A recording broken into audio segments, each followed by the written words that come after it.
Bam, we're live. Number 22 from the Tao Te Ching. When the masters said, if you want to be given everything, give everything up, they weren't using empty phrases. Only in being lived by the Tao can you be truly yourself. Who wrote that? Yoda? That last part's not important. Remember that. If you want to be given everything, give everything up. Remember that. There's the one for today.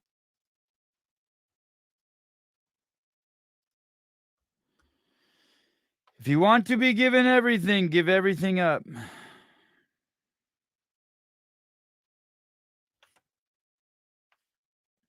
Boy, oh boy. I mean, girl, oh girl. Good to see you guys. Good to hear from you guys. Jamie Latimer, what's up? Good morning. Congrats on the Legends performance. Christine Young, what's up? Mr. Schweitzer.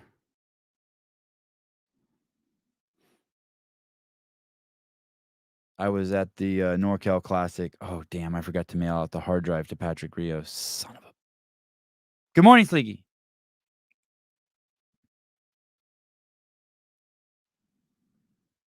Hello, Trish.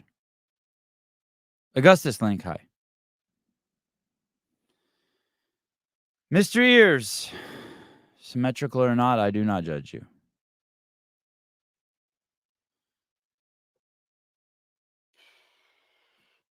When George Floyd died,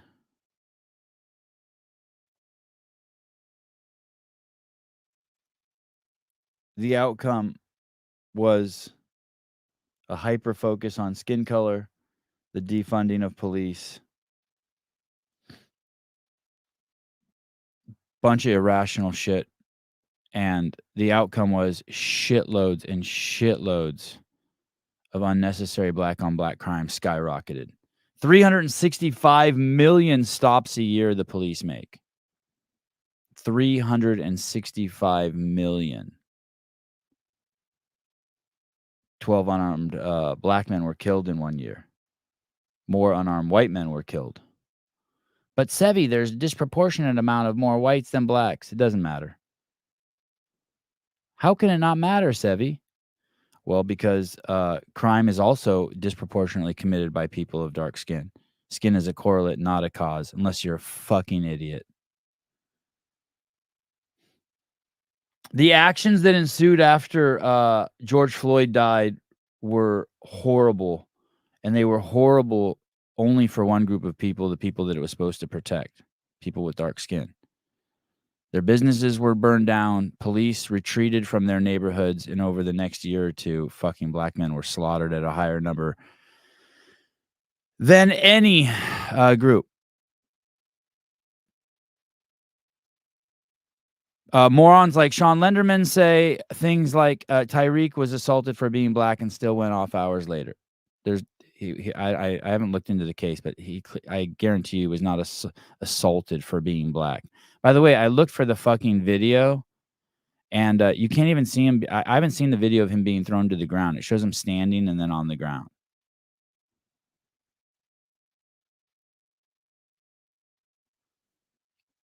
And so the guy ODs on drugs. His biggest contribution in his life was to PornTube or YouTube, wherever his porn sits. He was using counterfeit money.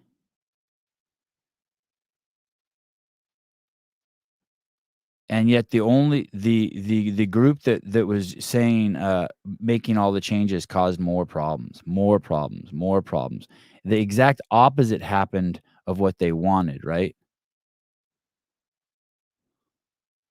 Now their whole community, their poster child is some fucking guy that puts a gun on a pregnant woman's stomach in a home invasion robbery.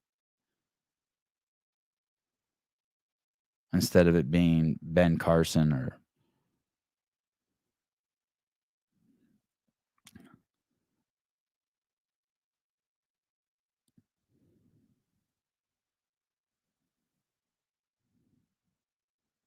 All 12 of those guys resisted arrest who were shot.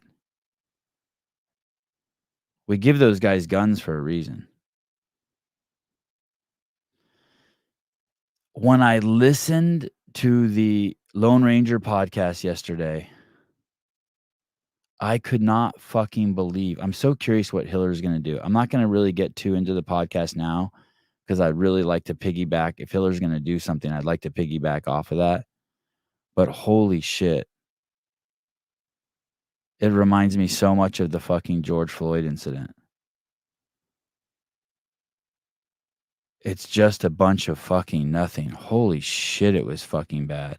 The Lone Ranger did a podcast yesterday or 2 days ago. I don't know when it was. I saw it yesterday with Pat and Brent.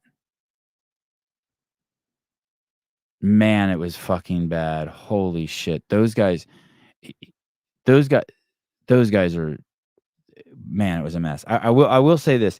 First of all, thank God Sean Woodland was there because at least he asked one follow-up question. At one point at the end of the podcast, after 50 minutes, he's like, "Hey, can you guys give me some specifics?" But it's 50 minutes of just complete and utter horseshit.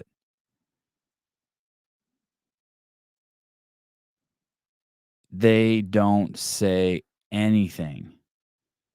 It, It's so fucking embarrassing, and Brent contradicts himself like 5 times. I'm wondering, I'm sure if I don't know if Hiller's watched it yet, but when he watches it, fuck, man.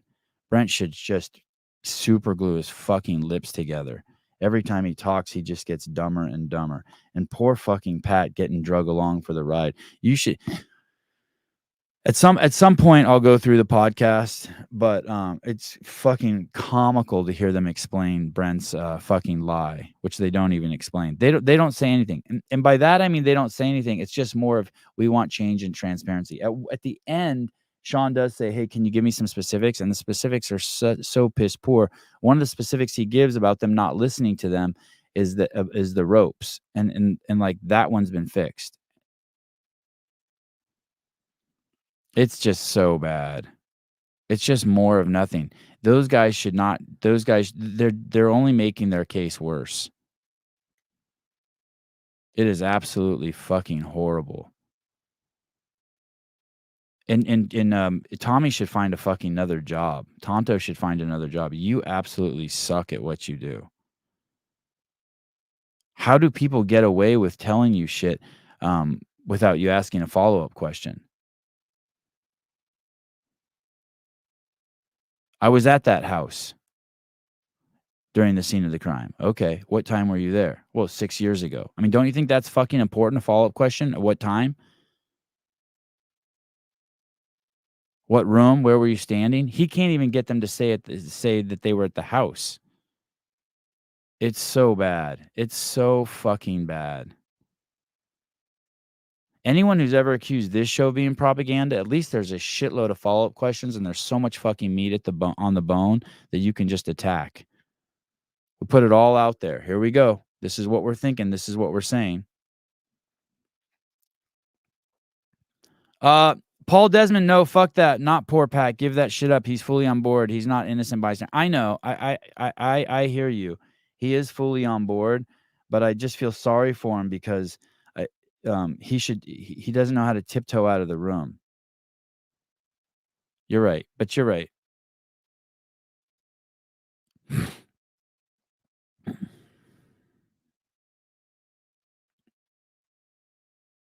Sevi is so butthurt that Castro is getting dragged.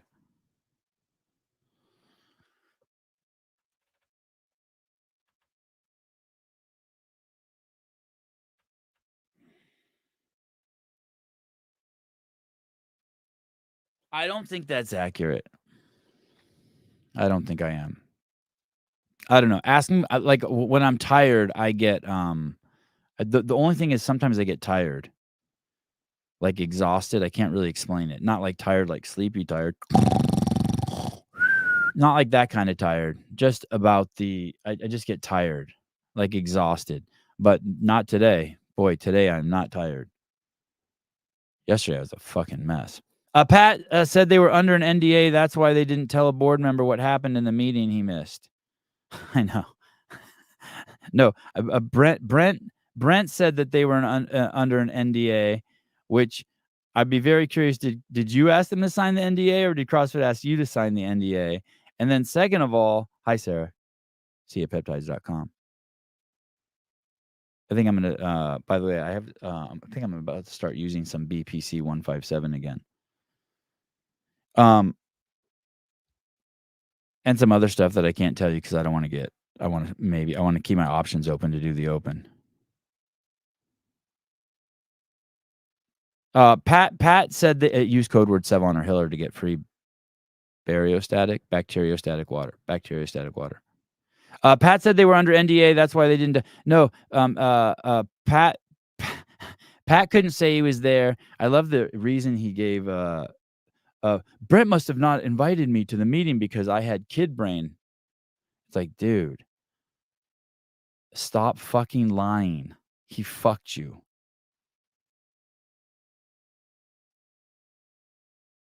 We all know why you weren't brought there, Pat.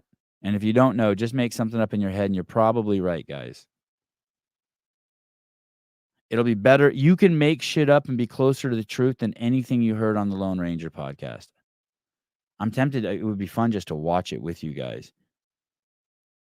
Man, it's bad. It's just nothing. How's the weather today? Warm. When you say warm, what do you mean? Warm, like plants are growing. No, that's too detailed. That was a follow-up question. There's no follow-up questions. It's absolutely atrocious. If you think, what are you going to do? What are you going to do when you fire Dave and 2 people die the next year? What are you going to do then? You're going to do the same thing they did in the United States when twice as many black men died the year after the George Floyd riots? Black on black crime almost doubled.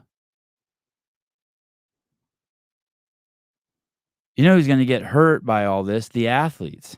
Also, Brent can fucking take his job.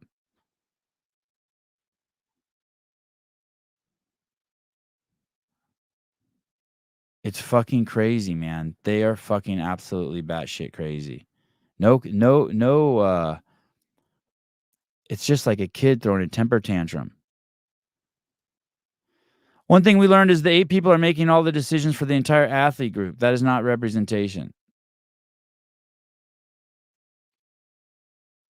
T-Bird, Pat does not want out of the room. Well, he doesn't want you to think he wants out of the room. I'll take one for the team. Because they can. What did he say? He said something. They can't get rid of us so easy.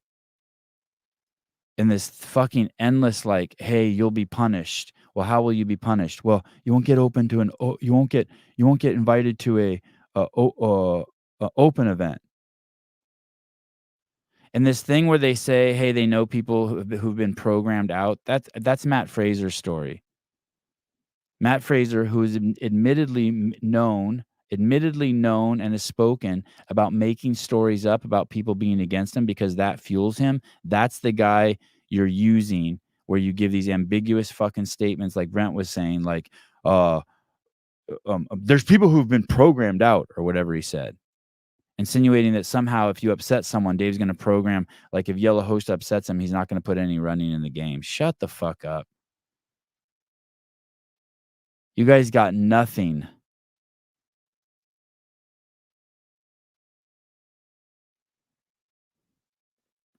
And here's the thing, if you don't find out exactly what happened with Lazar's death, that's all they should be focused on. Not so that they can execute Dave, so that a plan can be put in place so it never happens again. They wanted to fucking execute Chauvin so fucking bad that they were willing to allow an extra 50,000 black men die the next year. That's how bad they wanted to execute Derek Chauvin. By any means, they were more interested. The fucking left got sucked up into the agenda. And at the end of the day, all that hurt were the people they were claiming to save.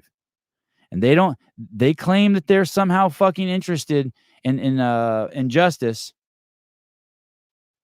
But they don't want to know how Lazar died because at the end of the day, God forbid, that would help it in the future so other athletes wouldn't die.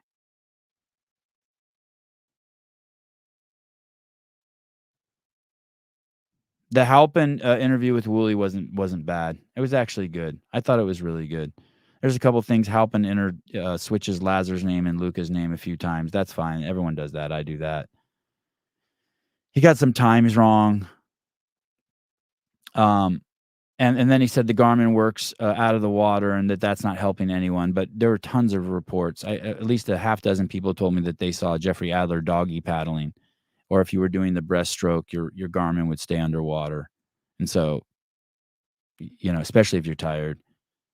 So that was he was Halpin tried to stay on the straight and narrow. He said that he said that people have been he's only been using information that comes to him, that he hasn't been going out and getting information, which you can't believe for a fucking second. Because at one point he later then said he vetted all of the information. How do you vet it if you're not going to people? But then on top of that, I'll tell you something that Halpin does, and this is kind of what makes him a rotten person. And this is why I pray for you, Mike. He's the kind of person who will look at a Instagram post, see who liked it, and then start contacting those people and asking them why they liked the post. He's like Gestapo. Something's wrong with him. I think he might be. Well, let me look up. What's a religious zealot? I think he thinks he's Jesus. Religious zealot. I think Mike thinks he's Jesus. Religious zealot. A person who has very strong feelings about religion or wants others to have the same feelings. No, that's not strong enough. It's used as a pejorative to describe someone who's fanatical or obsessed with religious devotion. I don't mind if he's obsessed with it. I get maybe self-righteous is the better word. It was embarrassing to watch. Yeah, I had a secondhand embarrassment a few times. I mean, fuck, I hung out with Tommy the whole time at the fucking games on the floor.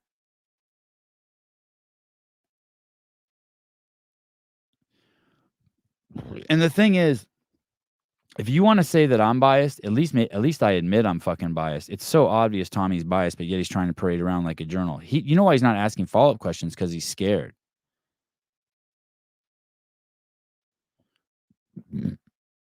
We want to get rid of Dave. Oh, great idea. No, why do you want to get rid of him?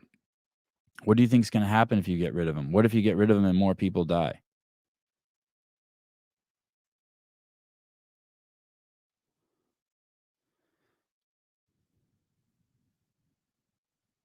Anyway, I watched both of those yesterday. I drove home from Sacramento yesterday. It was like a 4-hour drive. Dildo, was anyone doing doggy style in the water? Great question. Colby Stevens, seemed like Lazar was struggling for a while. Not sure why it matters how he died. You're not? Did you hear what I just said?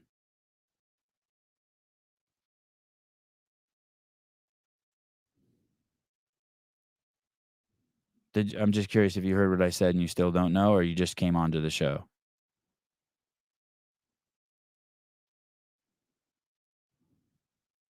I'll give you a second to think about it. Colby, you give me a reason. You make something up, and I want to see how close you get.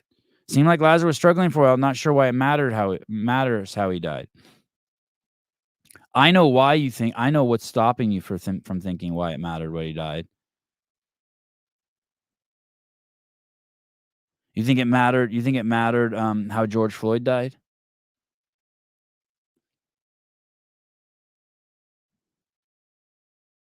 They said that Chauvin killed him, and they burnt the city down, and it caused a shitload of events in turn that led to shitloads of killings of black on black men, because that's how they said he died. You think that mattered?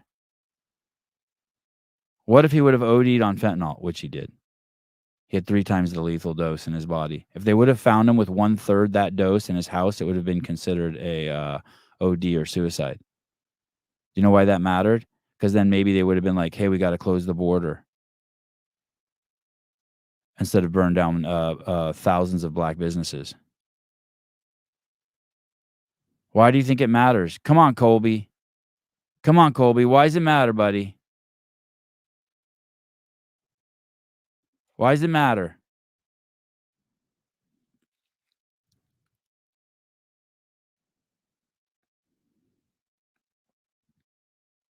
Come on.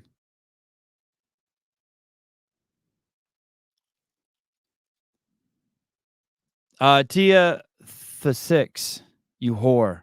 I need to start a GoFundMe to get Dave's dick out of Sevon's rectum. That's really good. That's great. That's awesome. You should be on the panel too at the Lone Ranger podcast. Except you know what, Tia? They don't have the balls even to call anyone names. They have no balls. Between Sean, Pat, Brent, the Lone Ranger, and Tonto, they have maybe half a testicle. They don't have the balls to actually say anything. Just like you. Just name call. It's good. Solid. Hundreds of fucking negative comments like this. Not one person is like, well, Sevon, you had this wrong. Sevon, you had this wrong. Not one. Not fucking one. And I like, was it my dick in Dave's ass or his dick in my ass? Either way, whatever you said, I like it. I'm happy. I'm happy here. If you do start a GoFundMe for that, I will use the money for probably CrossFit classes for my kids. So I'll take the money.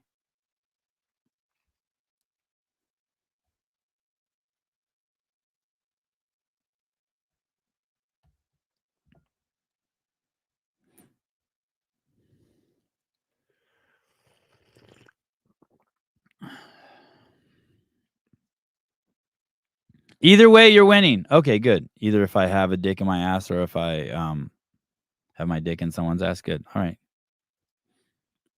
Great. Good one, Tia. Eden Beaver, I'm still wondering what Brent did with his winnings. I will tell you this. I say this with peace and love. Not a single cent from any of my shows, other than the original money I donated to the GoFundMe account, which I took from my kids' college fund. I sure as fuck ain't using my own money. Not a single cent. All my shit will be monetized to the maximum. I will gladly put it in my pocket and sprinkle some on the peasants below me, like Taylor and Patrick Rios and Souza and Caleb. The rest is mine. To tip fucking young men and women at the fucking bars I go to who are fucking kind and have big tits. There's a ratio of kindness to big tits. Man, I saw some girls hitting on Taylor at the event, some athletes. I don't know if hitting, but cozying up to him for sure. It was crazy. Crazy, crazy, crazy. I met this girl at the I met this girl in Santa Cruz. Where's her name? Oh, this girl. Kind of met her. Like that's an exaggeration. I interacted with this girl. This one. Lauren Stallwood, 406,000 followers. I interacted with her. I thoroughly enjoyed it. Not a lot of interaction, but I heard her talk, and she doesn't speak American. She's a foreigner. She speaks English. It was crazy. I didn't expect that at all. This girl has the English accent. Did anyone know that? Does she talk in her videos? Hold on, let me see. Not that one. She should talk in her videos. Anyway, I met her. She's just as hot in person as she is in her and then it gave me the excuse to follow her. Oh, she talks in her story. Oh, let me see. Let me see her story.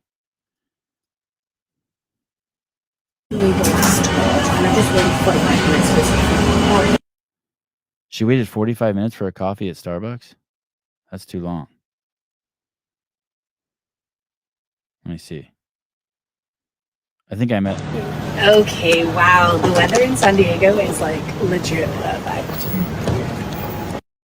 Oh yeah, when I came home, the weather here in Santa Cruz is perfect too. Yeah, Sacramento was hot, guys. Holy shit.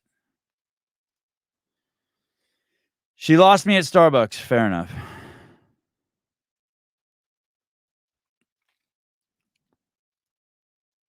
She probably sounds like Camille. No, she sounds like she's an English girl. She has a cool voice. She should talk. She should show less ass and talk more.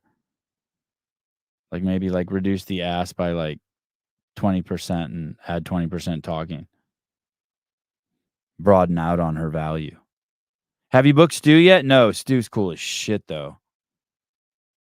I did not talk to Spiegel.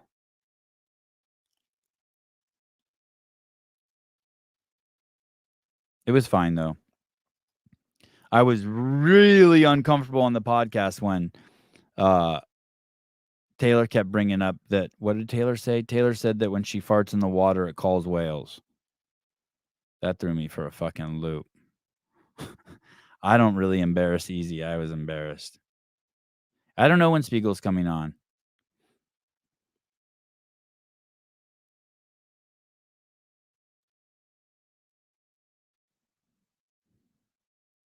Oh yeah, you have an accent too. I met Julia Cook.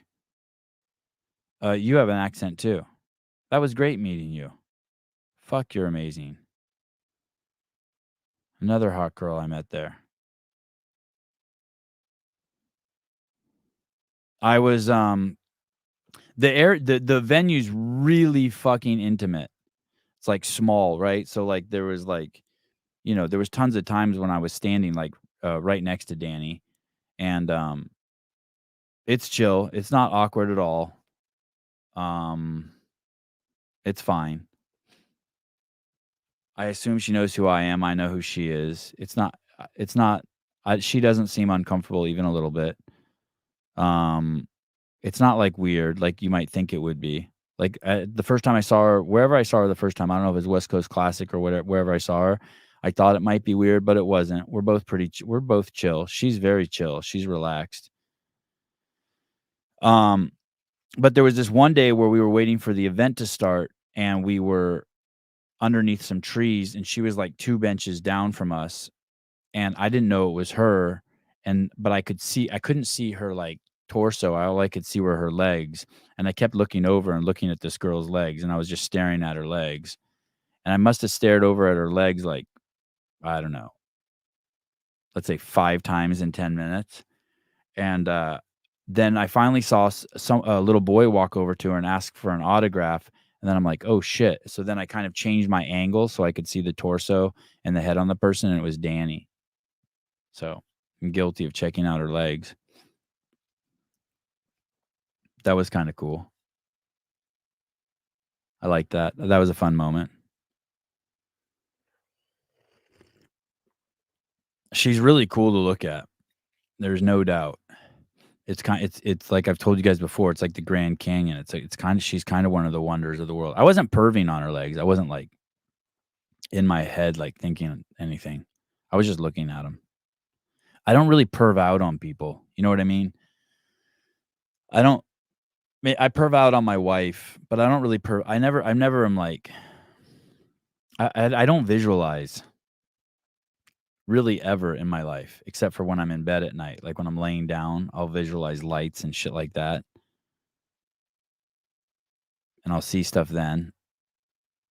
But I don't really visualize. I never seen a hot chick and been like, ooh, and start thinking about fucking her. I just don't do that. I just spend the time looking at them. I perved out on Sevi's wife. Yeah, sometimes I'll perv out on my wife.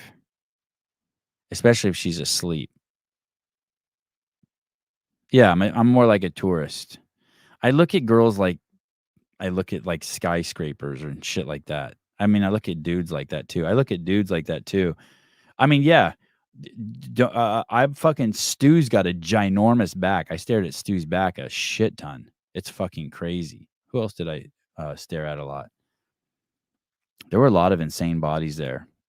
A lot of the girls there still have their boobs. A lot of girls still have their boobs there at comps like this. It's a trip. I stared at Julie a lot. A lot. Um, I stared at Stu. Colton is fucking crazy to look at, and I had him in my house. Just imagine we had this killer Airbnb. It was like on an acre, and we had this huge backyard. So I would just go in the mornings. I would go outside and drink coffee, and it'd be like 7 a.m. and 75 or 80 degrees, and we'd be sitting under a shade, and Colton would be there, like whatever he's eating is just fucking jacked, and I would just stare at him. Yeah, eyes are cool. I like eyes. Eyes are cool. I like kids' eyes. I like my kids' eyes. I like little kids' eyes because they're all big and open and shit. I like little kids' eyes. Taylor's got some pretty crazy eyes. I stared into Taylor's eyes a lot this weekend. He's got wild, intense. That fucker is intense. I mean, I'm just imagining Colton being all quiet while Sevon is staring at him. I mean, he doesn't know I'm staring at him. I don't let people know I'm staring at him, or I try not to. Yeah, Colton's ass cheeks are insane. He's a freak, dude. He's a freak. Sharing the house with him for 4 days and him walking around the house. You know, like you go to the fish store and there'll be a fish tank that's like the big tank, like a 100-gallon tank, and there'll be one giant fish in it that swims around really slow. That's like Colton. He's a freak. It's cool. That was the best. That NorCal Classic was the most fun I've ever had, and I was so happy when I heard Colton and Taylor say that too. That's the most fun they've ever had at a comp. Like, they were saying that after, like, the first day, and it was so fun. I was so fucking relaxed. It was so easy. And, Alderman, Blair Morrison, Janine, I wish I could remember all the people's names. Stephanie, all the organizers are cool as shit.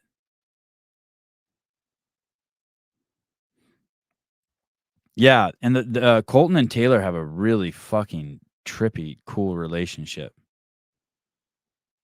'Cause they're savages. I'm telling you, they are savages. Like, they're like, I guess I've never been around competitors like that maybe they're all like that, but they, like, basically, like, I don't wanna say they hate their competitors, but they don't care. Like, it's kill or be killed. They get so fucking intense.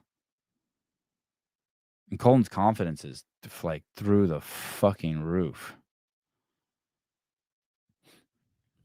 So, it's fun. It was fun.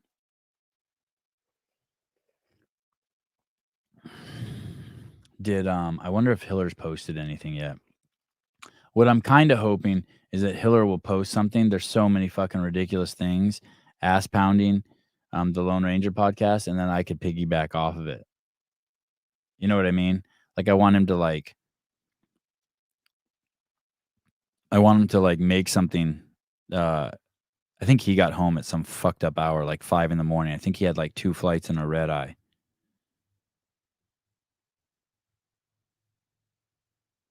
But I'm hoping he sees it. I don't know if he's seen it yet. I'm hoping he sees it and is like, "What the fuck is this nonsense?" And then when he does that, I'll do a show afterwards. You know what I mean? So his will be like a preview. That's what I'm hoping for. Like last time, that was awesome. So I don't want to blow my load on it now because it's so good. It would be so good to dismantle them. I took a shitload of fucking notes on my phone.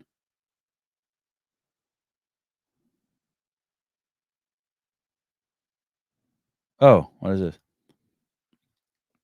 Mike Halpin may very well be the only actual journalist in the CrossFit space. Dude literally only cares about the facts. Much respect for him and his work after reading his article and listening to his episode. That's funny.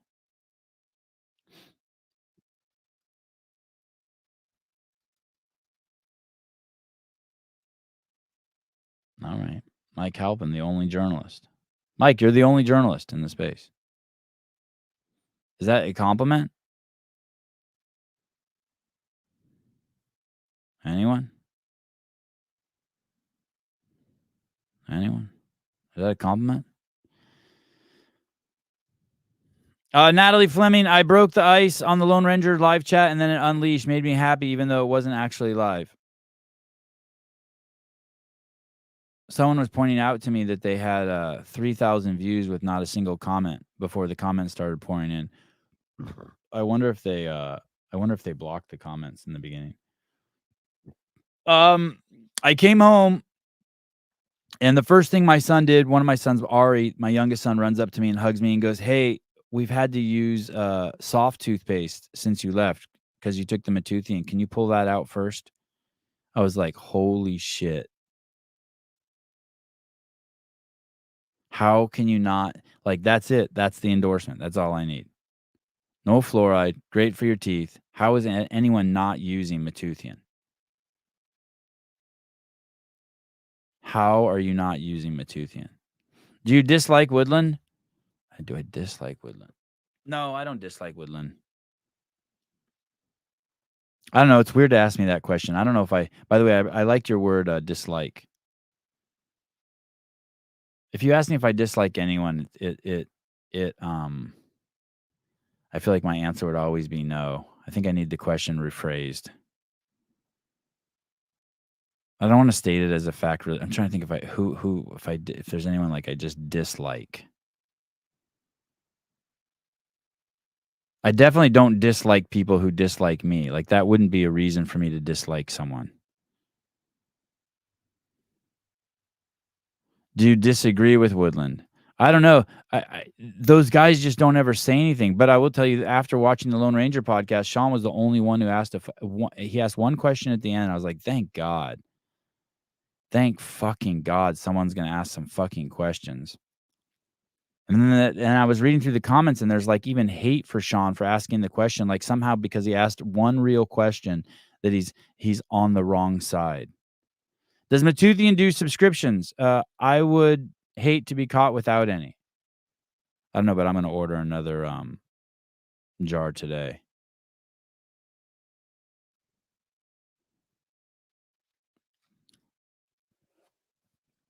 It's all the same. It's all the same fucking talking points that they have that people use in politics. It's just empty shit.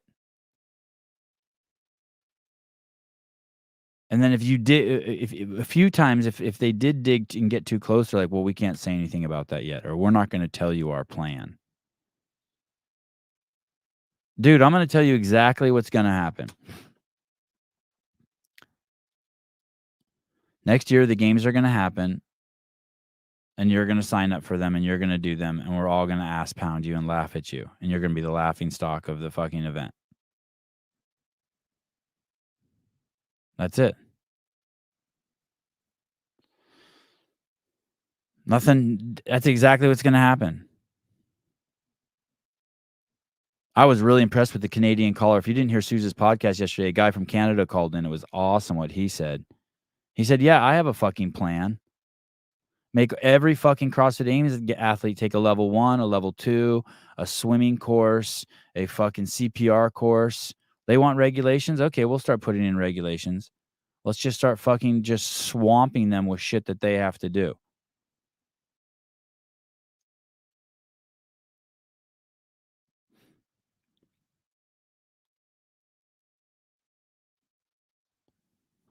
But he says that he never signed an NDA. Then they did sign an NDA.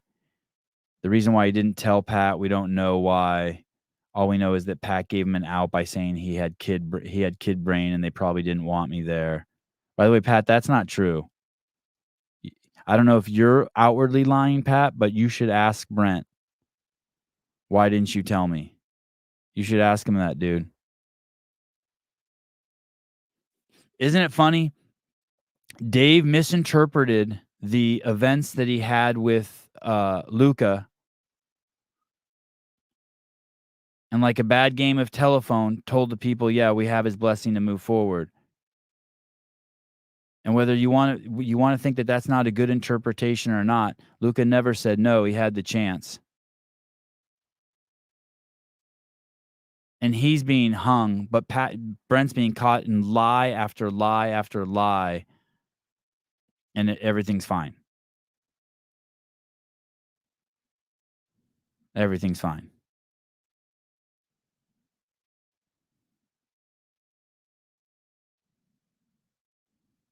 Dave, here's the thing. David Weed, you're saying that Dave lied. I asked like 6 people a question, and it went like this. And so I did this experiment with Colton. I said, "Hey Colton, when are you going home?" He said Tuesday. I said, "Can I come home with you?" He's like, what'd he say? "I don't care." I said, "Can I come home with you to Iowa?" He's like, "Yeah, I don't care." And then if I told you on this podcast, holy shit, fucking Colton gave me his blessing to come visit him, you guys would think I lied? That's fine if you do. I'm not saying I'm not that's fine if you do.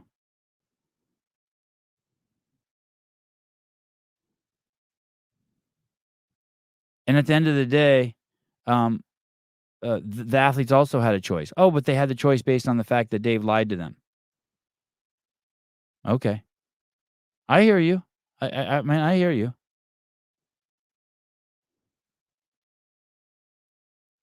But I did that experiment with like fucking 6 people, asked them if I could go to their house, and they all said, sure, I don't care.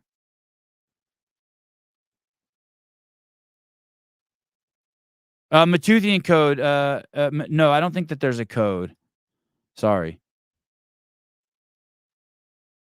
Not sorry. Matuthian powder, you just click this QR code over here and you get your jar and you start brushing. Asymmetric ears, Brent has gone from the professor to lying idiot. Christopher, Dave didn't misword anything. He said he had the family blessing multiple times, even on his YouTube. He didn't misword it. So you're saying that he couldn't have said it multiple times and misword it? You haven't told a story, and then you keep telling the same story, but it was misworded? What the fuck, dude? You're not even saying anything. You're not even making sense. Your 2 thoughts don't even connect together. Christopher, that's not how you spell Christopher either. There's no F at the end. It's PH, dude. Christopher, Dave didn't misword anything. He absolutely did misword something. What are you talking about? Are you saying Luca's lying? Is that what you're saying? I don't think Luca's lying. Why would you accuse Luca of lying?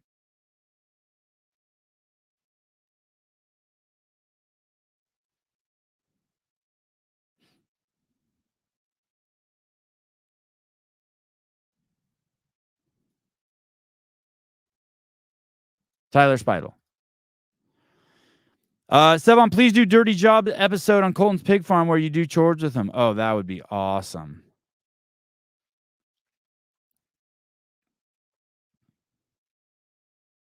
Clock. How about the speculation that the meeting was covered by an NDA because it was a meeting about big changes coming to the games next year? Does it ring true? Possibly. But here's what I think. I think they asked CrossFit to sign an NDA. I don't think CrossFit asked them to sign an NDA. I think in the past CrossFit has offered to show them some things and ask them to sign an NDA. But I think in that particular circumstance they asked CrossFit. And here's the irony. If you want to get into the weeds here, maybe I'll do a whole show on it later. Like I said, I'm waiting to see what Andrew does. But and even if he doesn't, I'll still do a show on it. But I'd like to piggyback off it when the fucking fervor is at its highest. There's this sentiment that we don't get to meet with them, and then we find out they met with them twice. And then there's this sentiment that Pat says that every time we meet with them, we're not going to belabor safety protocols. Oh, okay. Then what else? I thought you didn't get to meet with them. So when you did meet with them, shouldn't you bring up safety protocols? Do you meet with them or don't you meet with them, Pat? There were so many inconsistencies. And then if you're meeting with them and you're not talking about safety protocols, what other things are you talking about with them? And why, if safety protocols are so important, why isn't that first on your list of things to talk about? And then they're like, we wrote them a professional letter. It was like a page long. And they responded with just one sentence. Oh. Well, dude, we just watched a fucking whole podcast of yours that was 52 minutes where you didn't say shit. I can only imagine what a professional letter looks like from you that's a page long. So do they not respond to you, or you don't like their response? You just admitted you don't like their response, but yet you're saying they don't respond to you. People have been programmed. Well, they're afraid people will be programmed out of the games if they speak up. It's just pivot to pivot to pivot to more fucking abstract bullshit. How about this, PFAA? How about you find out how and why Lazar died, and then just get behind fixing that? Novel, huh? Crazy, crazy, right? I have an idea. How about you find out that there weren't, hypothetically speaking, there weren't enough lifeguards in the ground, there weren't divers on hand, and you tell CrossFit, here's a letter from signed by 500 athletes saying that in all future events, we demand that you have lifeguards to a 1-to-2 ratio, and that there's always a dive team available on hand at all swim events, and have it signed by 500 people. Holy fuck.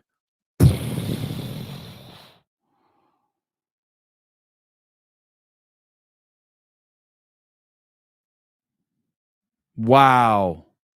Wow. How dude, I could do that. I could have that done by tomorrow. You know I could have that done by tomorrow, right? I could write that up right now. I could put a fucking link out. Maybe I will do that.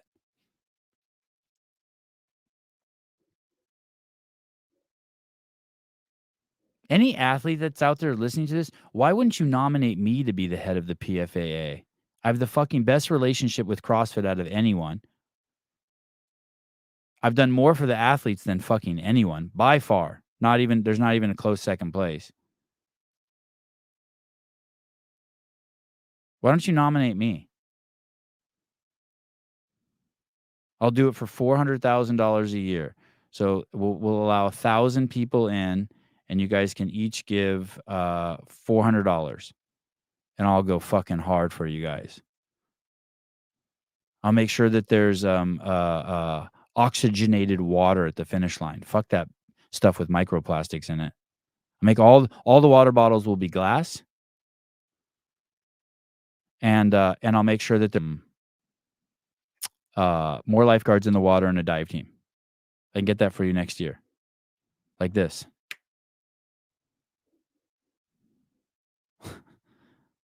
Not joking.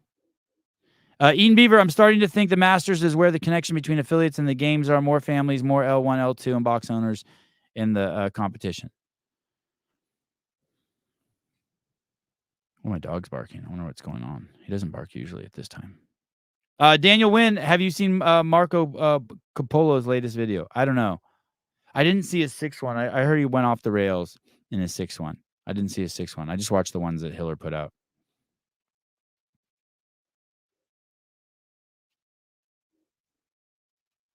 Kathy, I don't know what you're saying. They didn't discuss safety with them. Why are you at the meeting? I don't understand that.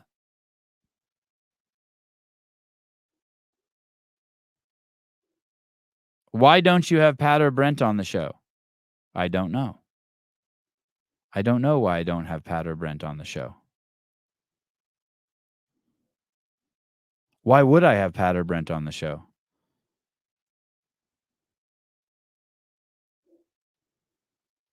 Whitney Davis, what fucking sense does it make to have a meeting with two existing athletes about the games?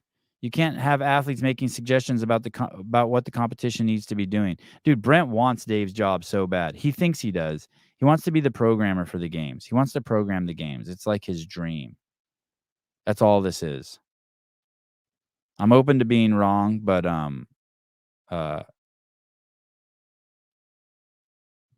that's Clive McLaughlin, Dave apologized. I respect that. Looking to move on, but Sevy's still trying to play down that thing. But Sevy's still trying. Dave apologized for was even making a mistake at all. Dave apologized. I respect that. But Sevy's still trying to play down that thing. That thing? The blessed thing? Hey, dude. When when Derek Chauvin had his knee on fucking, first of all, none of you pussies would have been able to do that. None of you pussies could have stood there in the street with a fucking complete fucking maniac with two of his fucking comrades in the car who are out walking around, surrounded by a crowd that's fucking yelling at you, holding down a guy that's a fucking counterfeiter, high on fentanyl, meth, and fucking alcohol, with a fucking rap sheet that's so fucking long, included putting a gun on a fucking pregnant woman's stomach in a home invasion with 4 other guys. None of you would have been able to do that. You would have fucking freaked out at the crowd fucking yelling at you. You would have completely fucking come unhinged. And so here's fucking Dave in a room with a fucking dude who just lost his fucking brother. We all agree it shouldn't have fucking happened. Everyone. I guarantee you Dave doesn't think it should have happened either. No one thinks it should have happened.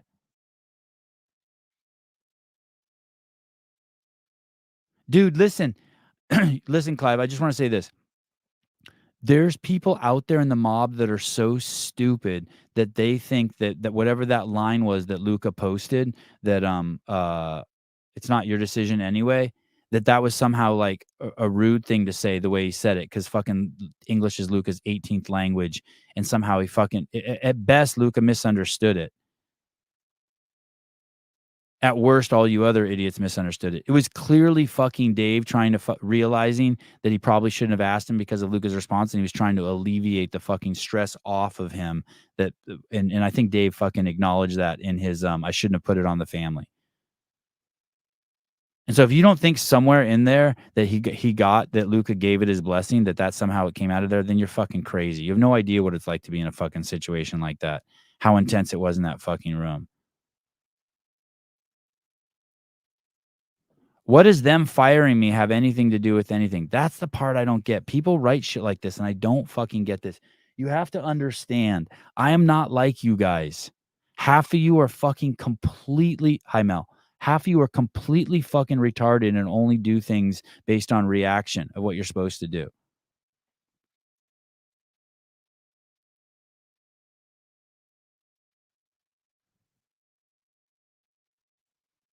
I'm the guy who, if I lend you fucking $4,000 and you don't pay me back, that's not a deal breaker on our relationship. I don't work like that. I'm not that fucking guy. I don't lend you $4,000 again, but I'm not throwing away 15 years of a fucking relationship because of something you did. I get to choose. I don't, the organization that fired me, it's not like I'm like, now I'm hell bent on fucking taking them down. Not even in a little bit. I don't understand what them firing me. Do I have opinions about them firing me? Yeah, they're so stupid for doing that. Lots of stupid things have been done. I don't think Greg should have ever sold the company. But then again, I'm not rich as fuck like him right now.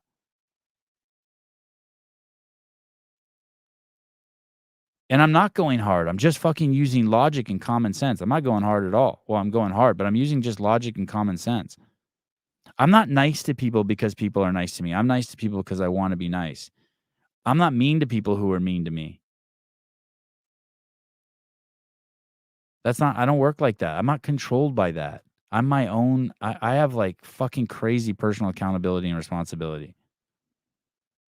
Bob, no one's going to make sense of this. That's fair. I agree. We need a sponsor for Kill Taylor this week. Maybe it'll be Matuthian. Anyone want to sponsor the show? $500. I think the show will be Friday. I better text Taylor right now. Are we doing Kill Taylor on Friday? Hey, did any of you guys watch the Madison Square Garden Kill Tony? I watched this video of Kill Tony. I watched this video of Kill Tony. It's called How Kill Tony Got Canceled. Tony Hinchcliffe got canceled. And it's an interview Tony does while he sits on a couch and these two guys interview him about him getting canceled. He called someone a fucking chink in a comedy bit. And he admits that when he called the guy a fucking chink, that it was even though it was at a comedy club, he admits it was venomous. Like he was upset that the comedian before him set went long. He admits it. But then in the entire interview, if you watch it, there's this undertone of in everything he says that's crazy self-important. Like, basically, he's anointing himself as, like, the king of comedians. It's really weird. I kinda wish I didn't watch it because it changed my perspective on him a little bit. But then I watched the Madison Square Garden episode, and there were some parts in there where I'm like, "Man, this guy's, I think, crossed the line." Like, he yells at Redman at one point in the beginning of the show, and, there's another guy, who says everything twice, and Tony, the way he digs into him, I don't know. Uh, it was tough. It was tough. I get it. He was saying funny stuff, but his delivery, I don't know, man. It was fucking harsh. Oh, are we doing Kill Taylor on Friday? Yes. And I guess maybe people think that about Kill Taylor too. I guess there's a line for. I guess everyone has a line. Oh shit, we already got a sponsor. Never mind. No sponsor needed for this week. Damn, that's dope. Fucking A. Love it. Thank you. Let me see who it is.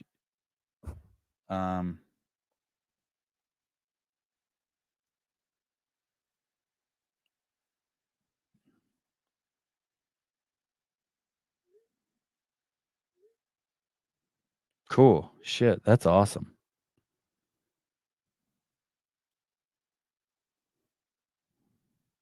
God, I keep getting spam from. I keep getting like people trying to get me to click a link from UPS telling me I have a package arriving. It's like, fuck you, I ain't clicking that. Don't ever click links you get from like anyone on your cell phone, ever. Amazon, your iPhone's been stolen, anything like that. Fuck those people. Your bank account, please call in to unlock your bank account. If you weren't at the games, could you have watched the games after Lazarus' death? My wife and I can't do it because he's all we think about. Oh, interesting. I mean, man, the other day when I was on the show with Facundo, I felt some tears coming. But after watching, I watched one of Brian and Patrick's videos, and I saw Brian crying, and I told myself I'm not going to ever cry on the show ever again.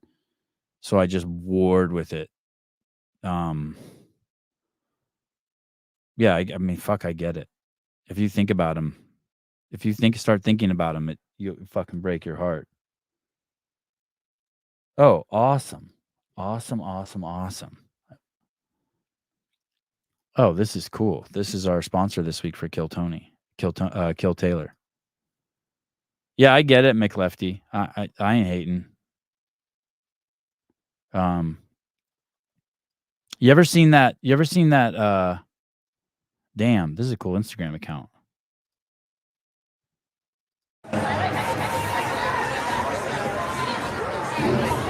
Oh my god.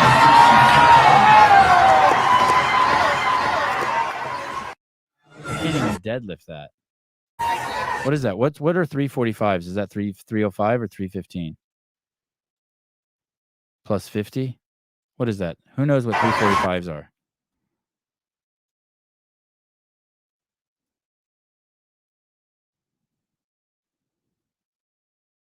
are? Patrick Clark. I watched both of those Tony videos on Saturday and kind of agree. However, that guy tried to cancel him, tried to manipulate the situation for fame. Yeah, the guy. Yeah, the guy. I'm not agreeing with the guy that canceled him. It's a good point, Patrick. But boy, Tony does not come across good in there. I mean, it's okay to be like, "Hey, I'm the greatest ever," but just the way it's not like that.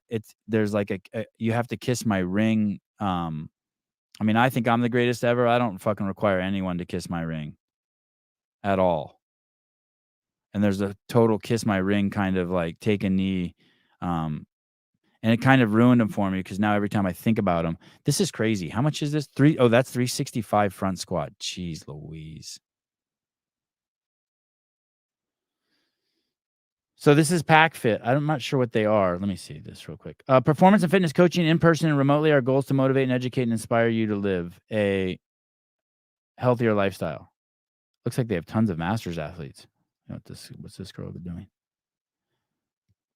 Cece. What's up, Cece? Nice squat. Look at that ankle flexion. Look at that bar placement. Squat a mother to be proud of.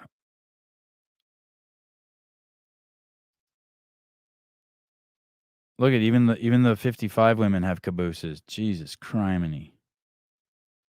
What a dump truck. What's this girl doing? Eye of the Tiger. She looks like a UFC fighter. Who is that? Sarah Timpson. Doesn't this girl look like she should have a Portuguese name, Brazilian name? We got the first timer here. Congratulations, Sarah, on the exciting rookie year. Great photo.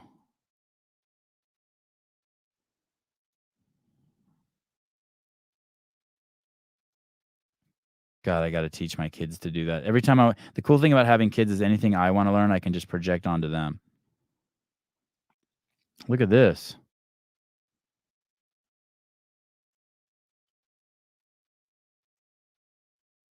Oh, is that guy might be someone famous, that guy. Is that guy Todd, is that guy is that guy famous? Is that the guy who was married to Sophia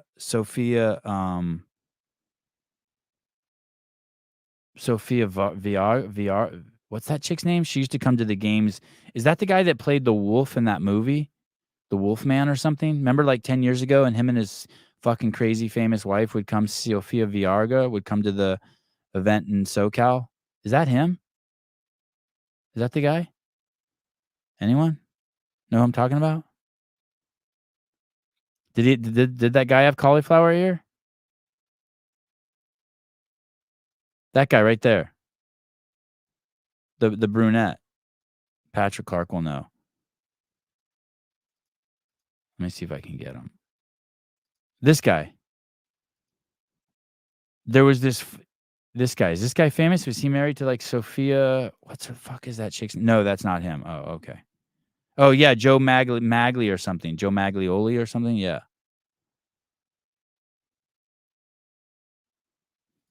Paul Desmond, the Pack Fitness Training Camp. Todd Wise is the head coach. His wife Melissa is an elite athlete and savage. They are great people. Awesome.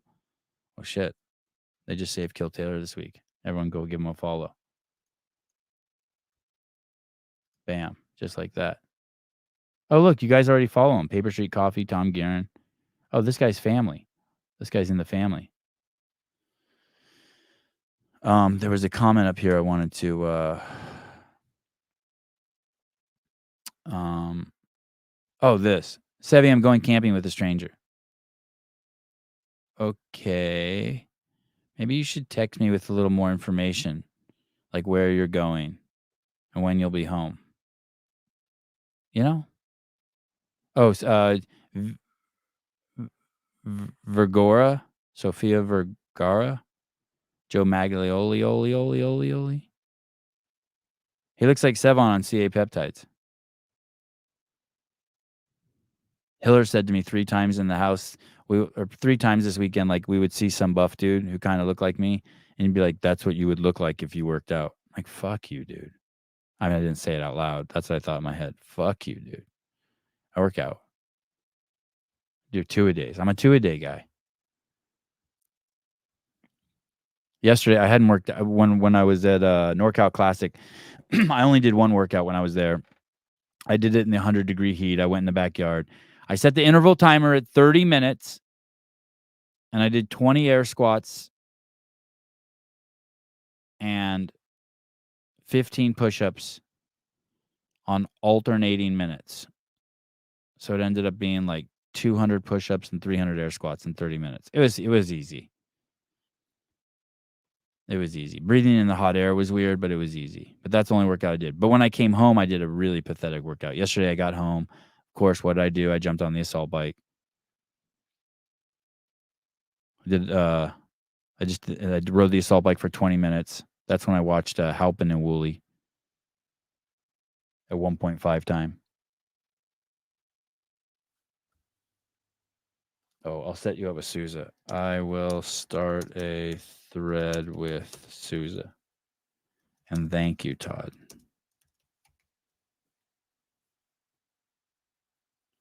All right. Well, we should start the show now. Enough of this shit. All right, you guys ready? Here we go. Welcome to the Sevon Podcast. First clip from Jesse Waters Primetime. I've become a huge fan of Jesse Waters. I like Jesse Waters better than Gutfield. Just saying. Just saying. The administration is charging an illegal Guatemalan with stealing a U.S. citizen's ID and voting in the last 2 presidential elections. How'd that happen? I thought illegals aren't allowed to vote. Well, Jesse, non-citizen voting has really become a polarizing topic. Democrats say it's extremely rare. Republicans say it's got to be eliminated entirely. And now, as you just mentioned, an illegal immigrant is being prosecuted federally for it. Angelia Maria Francisco, an illegal immigrant who had been living in Alabama, just reached a plea deal with DOJ to plead guilty to charges related to stealing a U.S. citizen's identity to vote in multiple elections and fraudulently obtain an American passport. Now, she'd been facing 9 counts of federal charges and agreed to plead guilty to all 9 of those counts. What she's accused of doing is assuming the identity of a U.S. citizen around 2011, then using that identity to get a passport, which she then used to travel to and from Guatemala in the following years. Then using that same false identity, prosecutors say she registered to vote in Alabama. I wonder what that means. She assumed the identity. What does that mean? She assumed the identity. What does that mean? Oh, Mary. Hi, Mary. Mary's in a tough spot. Mary is in a tough spot, Mary. Oh, Mary. Everyone pray for Mary. Mary is in a tough spot. She's a wonderful human being, beautiful thick hair, a never-ending smile, a warm and energizing, refreshing hug, generous with her time and her eye contact, likes the show, but also deeply, deeply in love with the Fikowski and Vellner families. She's hot. Mary's hot. But Mary's a good girl. She wears her toe spacers.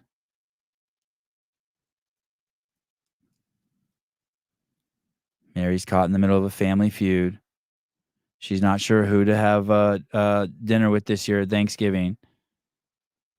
The libtards or the fucking conservatives. She's broken.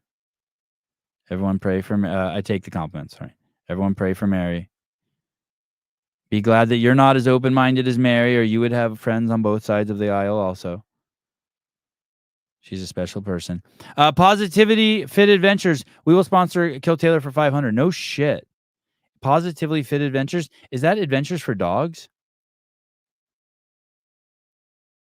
Hey, will you DM me your phone number or DM Susie your phone number? Awesome.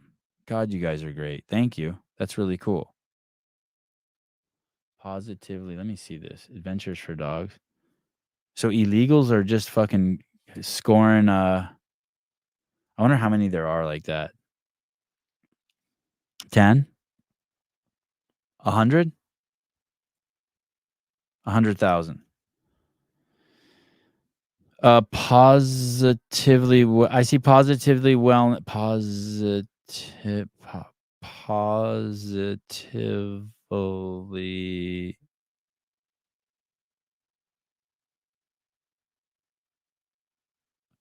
Positively Fervor Dog Rescue. Positively. What's the Instagram? Fit. Positively. Oh, got it. Bingo. Fuck you. Got it. Tell me what to do. Got it. Teaching my dog a new trick. Okay, here we go. Listen. New trick for your dog.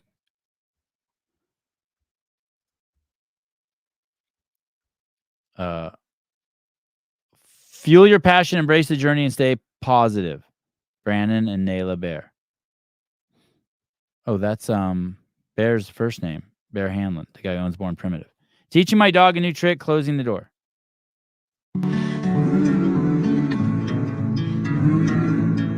Look at that hair. Not on the dog either.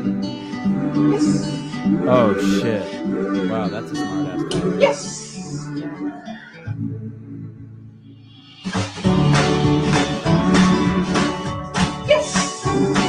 Wow, that's good.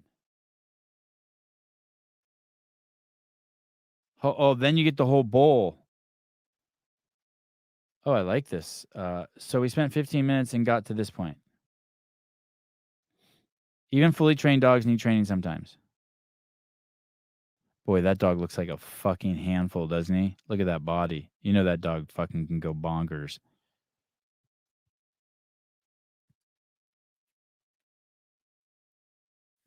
Today, Nala faced a new challenge, retrieving her foam ball from the back of our Wagoneer, navigating around new containers inside the car. Watch how she builds confidence through training and learns to overcome her fears. What tricks are you working on with your dogs? Oh, this is a fucking cool Instagram account. This is the kind of thing that when it fucking blows up, it's going to be nuts, this account. People love dogs.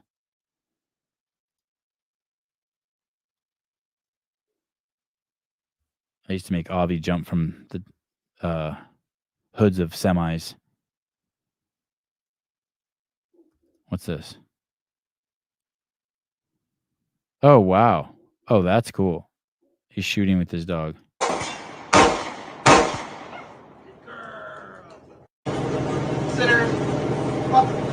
All right, cool account. Thank you, dude. I'm stoked. Thank you so much. That's cool. What is my dog barking at this morning?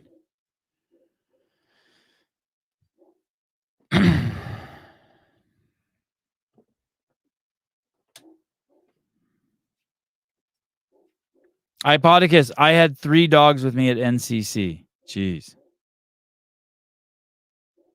That's borderline mental health issues. Matt Burns off to Sentinel training. Hey, there's a if anyone from Born Primitive is listening, I remember when Froning snatched, I forget what it was, 300 pounds or whatever he snatched in Nano 2s. And it was like a holy fuck moment for people because, you know, the lifters were in and they were popular and it was like one of the accoutrements that everyone had to have. You guys got to milk that shit. Taylor fucking snatched 305 in Born Primitives. He then talks about it, about how good it was. And it's like the best 305 I've ever seen snatch in a CrossFit competition. He just nails it and stands up.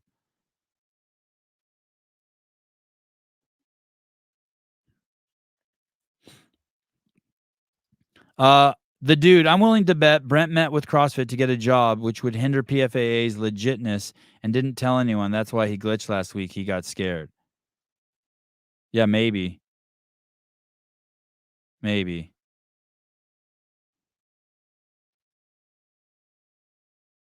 And just so you know, Brent and Pat and all you people out there with your innuendos, Tommy, especially Tommy, who you keep saying like, well, what if there's stuff that people don't know and we don't know if they'll ever know, and like you're making it like you have some secrets. Well, just so you know, I'm not making it like I have some secrets. I have some secrets too.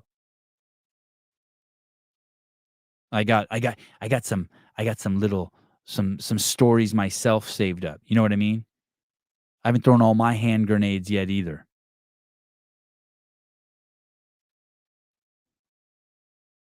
You say, we didn't meet with them. We show that you did meet with them twice in the last couple months.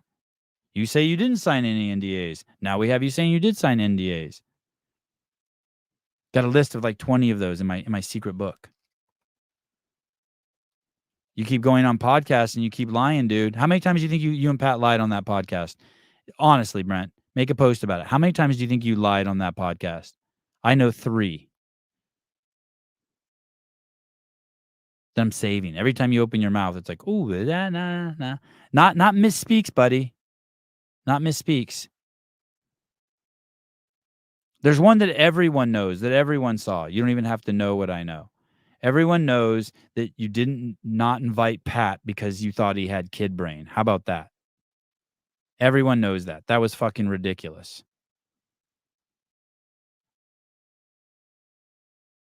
Dick Butter, I can't wait to tell my grandchildren about the great CrossFit war of 2024. Oh, did you share your location with me? Oh, good. I like that. I feel better now. I don't see it. Did you text me? Unless I don't have your name in here. I got a bunch of numbers.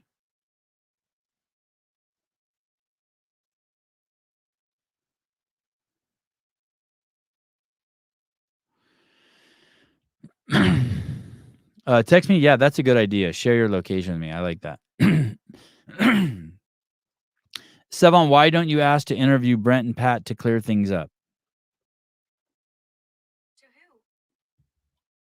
To who? Did you hear what Siri said? That was so funny. She goes, to who?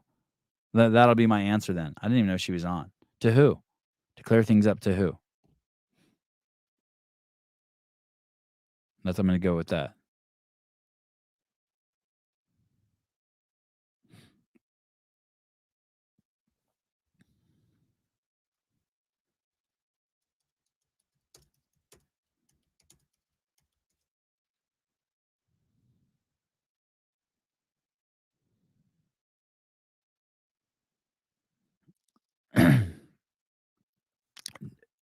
Pat, Sevi said that not a single Republican owned a slave. I did 3 seconds of research and found 17 that were in the U.S. Senate that stopped and then stopped scrolling. You're talking about, I think, Pat, what you're talking about is that, isn't it cool that I can just tangle with you like this? Just, I'm doing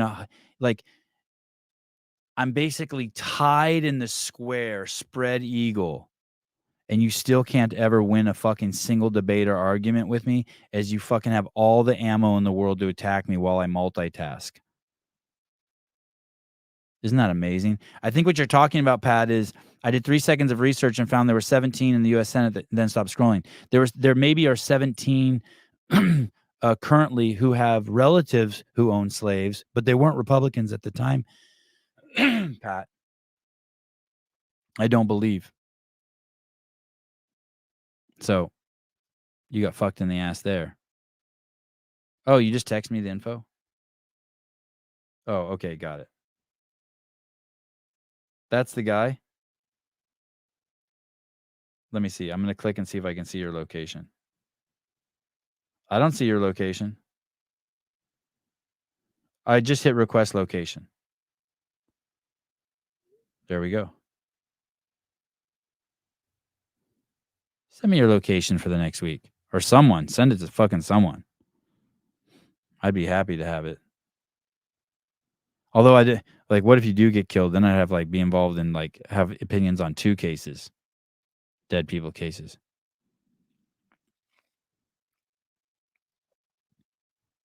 Oh, thank you, Clive, but don't even.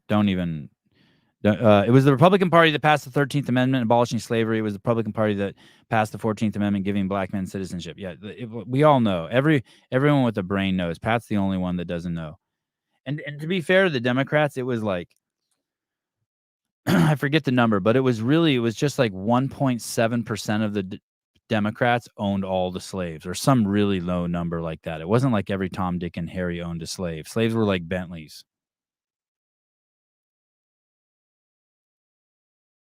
Oh, I would be a suspect? You mean because I have her location if she died? Mary Mansour, are you going live after the debate? I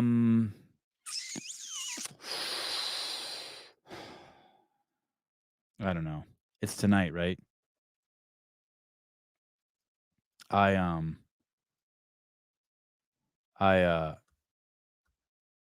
think I want to go. I haven't talked to Greg yet, but I want to go to Greg's house and watch it. Okay, here we go. From the pandemic was the fact that we were able to put anti-vaxxers through Jim Crow laws.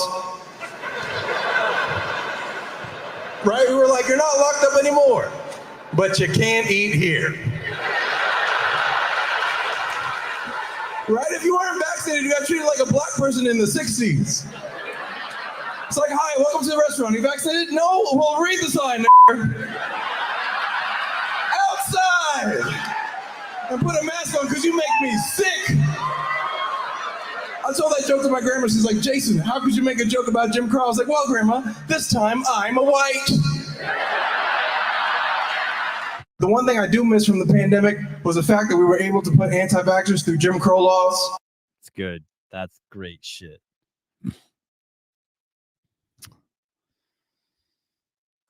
Great shit. God.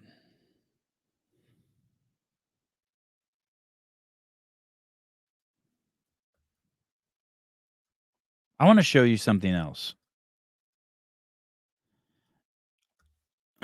Pat, here's some research for you. Go look at all the big companies in the United States and look at who their DEI officers are. Judge them strictly on their looks and their weight. Here we go. Delta Airlines chief diversity officer wants to make gate announcements more gender inclusive. Okay, so Annette Rivas is also the Delta Airlines chief diversity officer. Crazy. Delta Airlines chief diversity officer wants to make gate announcements more gender inclusive. The other more subtle forms of communications, I would call them the little c communications. They might even be verbal communications. So we're beginning to take a hard look at things like our gatehouse announcements. You know, we welcome ladies and gentlemen, and we've asked ourselves, is that as gender inclusive as we want to be? You know, we're looking at some legacy language that exists in some of our employee manuals and getting to the root of the way some things are described and saying, does that actually send a message of inclusivity? So I think, but the other more subtle forms of communications. Absolutely batshit crazy.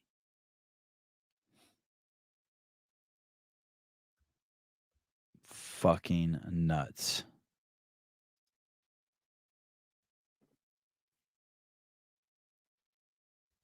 Absolutely nuts.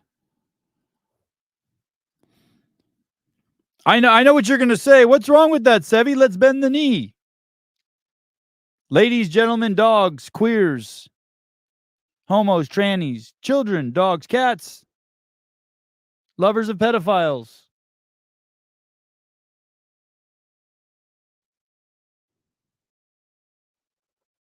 We want to be more inclusive.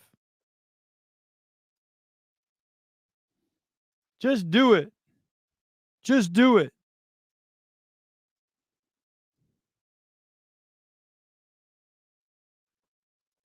Written a paper in which you say that you don't think police ought to enforce traffic laws because it may lead to inequity. Do you remember that paper from 2023? Yes, Senator. Why is that? You don't want police to enforce traffic laws? I mean, it just seems to me, I'm having trouble following your positions here. You don't want the immigration laws to be enforced. You apparently think that any detention of illegals at the border is motivated by political calculations and is illegitimate, and you don't want police to be enforcing traffic laws. But you want to be a judge. How's this going to work? Senator, the piece that you are citing documented efforts by cities along with police departments, and in some cases actually led by police departments, to move enforcement of things like hanging an air freshener from a rear view mirror to, for example, ticket by mail or parking enforcement, which would in turn free up police resources to focus on more serious enforcement. So what she tried to say there, what you have to read into what she said there. You got to fucking read into what she said there. But basically what she's saying is we were trying to remove laws and not have police pull people over for having an air freshener hang in front of their window. How many people a year do you think are killed because someone ran someone over because the air freshener blocked them? 5, 10, 1, 60.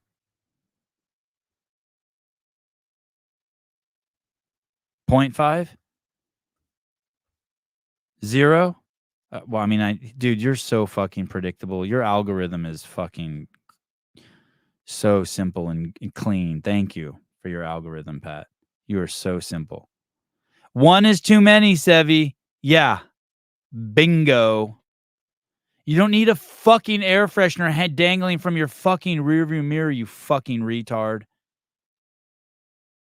That's just I'm not calling anyone specifically retard. That's just the general. I'm calling her retard.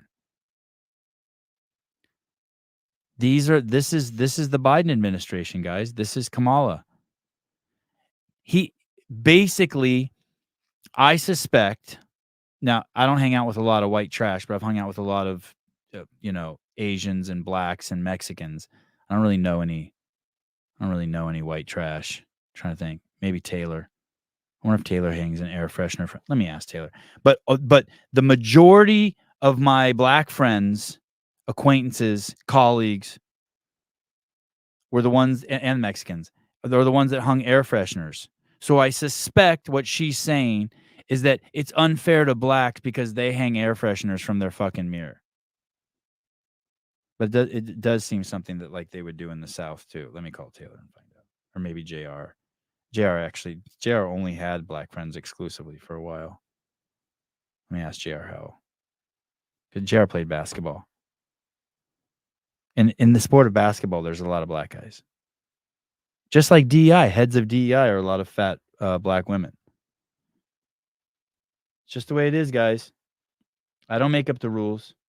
I don't do the hiring. It's just the fucking way it is.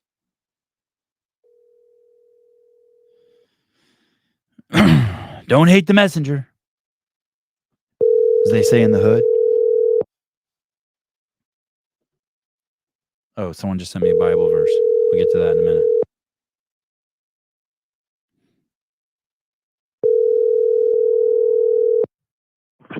Hi, you reached J.R. Howe on the primary contact for CrossFit Crash. Bitch. How am I supposed to film the Crucible if you don't answer your phone? Okay, let's switch to the...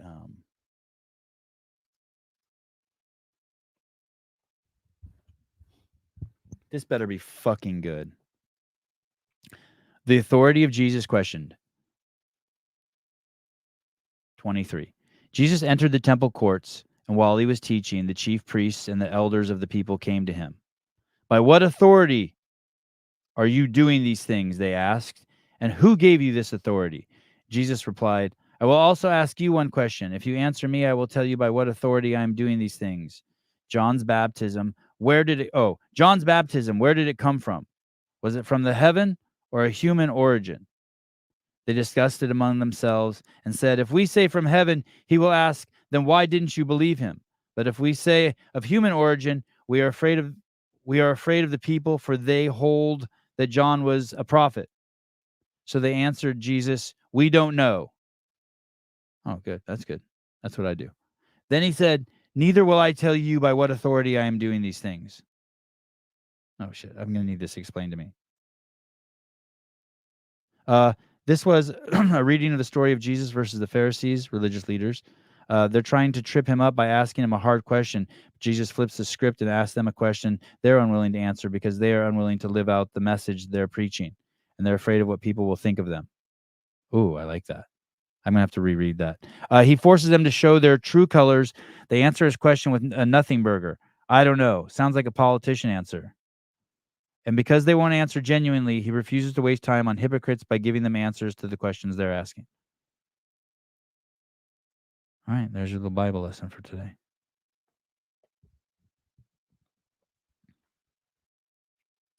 Christian Keller, sometimes I'm concerned with Sevi's reading level. Dude, don't you should always be concerned.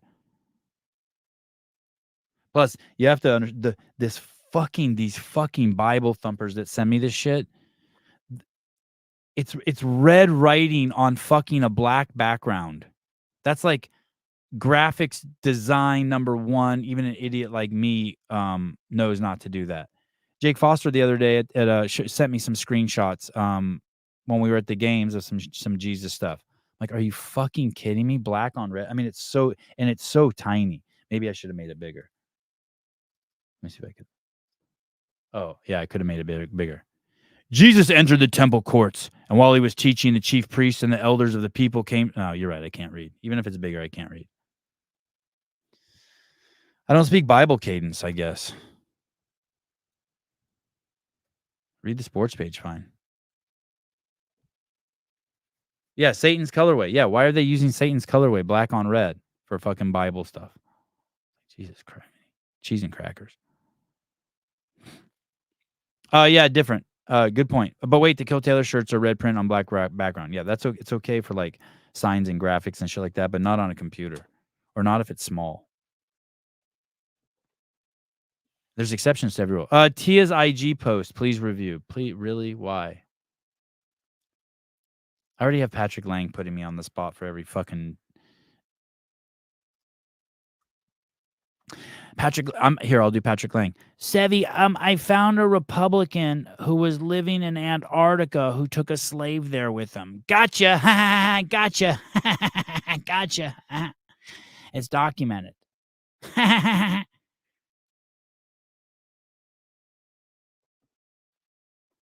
Oh shit! It's a black and white photo. Jeez Louise. Oh man,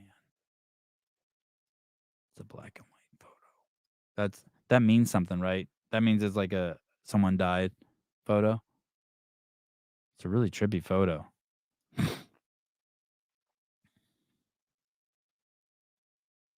CrossFit isn't just a sport to me, it's a way of life. It's made me filthy rich and changed everything for my family. I added in the filthy rich part. Over the past 10 years, it's given me a career, a purpose, and a home. What I love most are the people, except for Sevlon. CrossFit has brought me incredible individuals into my life, allowed me to compete in the world's biggest stages, and leave a mark alongside the fittest humans in history. I've been lucky enough to travel the world and meet the amazing individuals who make up our community, and for that, I am forever grateful. This past year has greatly shifted my perspective. I am more concerned about pedophiles, rapists, and communism coming to my poor country of Australia. I hope in some way I can leave a legacy not only for my daughter, but for future generations who want to take control of their lives and change how the world views fitness, health, and community. It's been a month since we lost one of our own in a way none of us could have ever imagined or been prepared for. This tragedy shook me, my family, and our team to the core. Lazarus' passing left us with more questions than answers about the future, but it's also sparked a sense of duty in me to step up and be a part of the solution. In 2020, I helped start the PFAA with Brent Fikowski and Adam Neifer because we wanted to elevate our sport and create a safer and more stable future for anyone striving to compete. While I've stepped back from being directly involved in the association, my belief is the mission remains the same: to fire Dave Castro. Since the games, I've had tough but needed conversations with CF leadership expressing my concerns about safety and future of our sport and my commitment to pushing for answers and a clear path forward. Since the games, I have had tough. Oh, okay. So since the games, she started talking to CrossFit leadership, expressing her concerns about safety and future of our sport. Okay. There's a lot of work ahead, but this goal will never be achieved through division or hatred. Now the time is to show the strength of our community and values that brought us together in the first place. Together we can elevate the sport to what it truly deserves to be. Deserves? A celebration of fitness and human potential.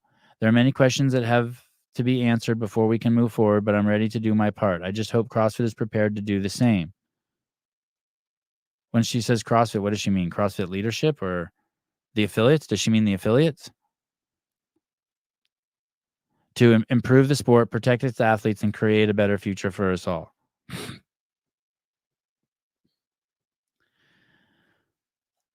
Oh boy, Tia. Oh boy.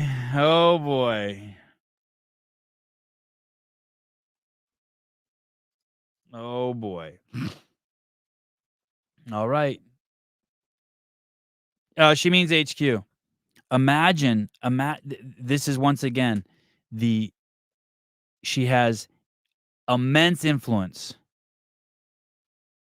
but the value she brings to the community is none. And you can tell by the way she writes that. Not one mention of the fucking affiliates. These people are so fucking confused. They are so fucking confused.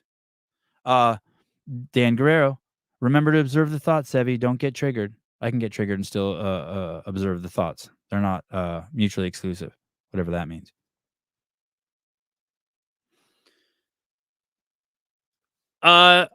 It's just a matter of time before they start their own sport, and this is where their way to recruit these star athletes. There are no star athletes. Don't get confused. And there already is a sport. It's called Grid League.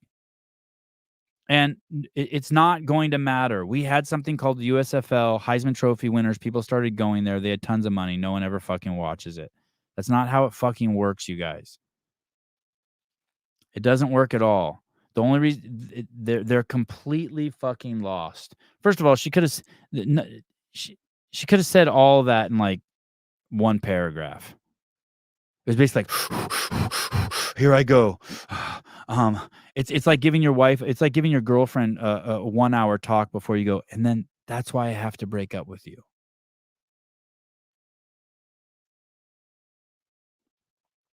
There's a lot of work to do. Means fucking nothing. The past year has greatly shifted my perspective. Although I did start the PFAA 4 years ago, or whatever she said. What do you mean? How has it shifted your perspective? It's just more fucking nothing. It's just fucking cockeyed shitbag fucking emotional fucking appeal. Hey, dude, Saxon Panchik said it on here. A guy came into his fucking gym. He couldn't do one burpee. He couldn't get off the ground. A year later, Saxon had him rope climbing. That's it. There's nothing else here. You guys are the bearded woman at the fucking circus. You're not even one of the rides. You guys are like the beer. You guys are like the beer at a fucking baseball game. At best. Beer is more relevant at a baseball game than you guys are at a CrossFit. I get it. You want to do something cool, do it. You don't need HQ at all. Go ahead.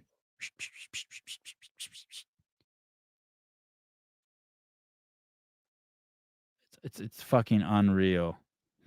She's not going to like that. Someone wrote, "Amen, my friend. Well said. I love your leadership. It's important to stand together in this community and move forward with strength, integrity, honesty, and togetherness.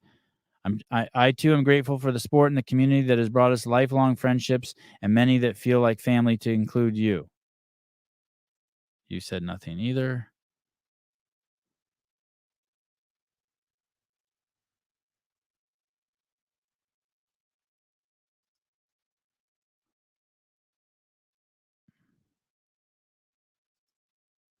She got the black and white post.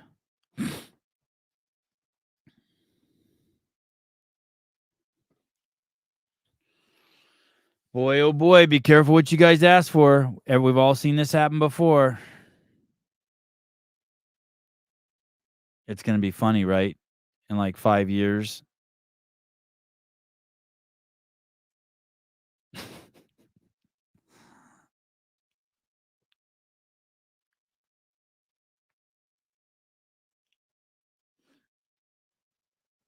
Man, Greg was so right.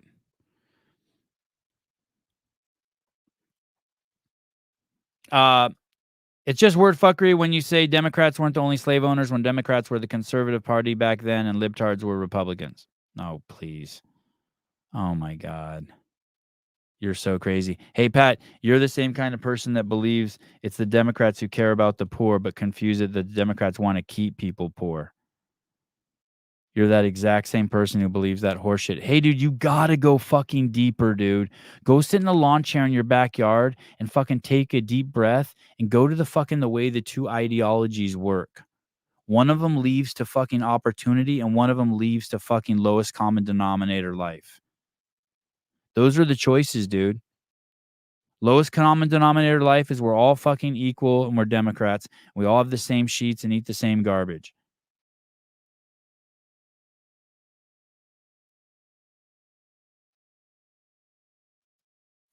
Man, you're fucking slow, dude.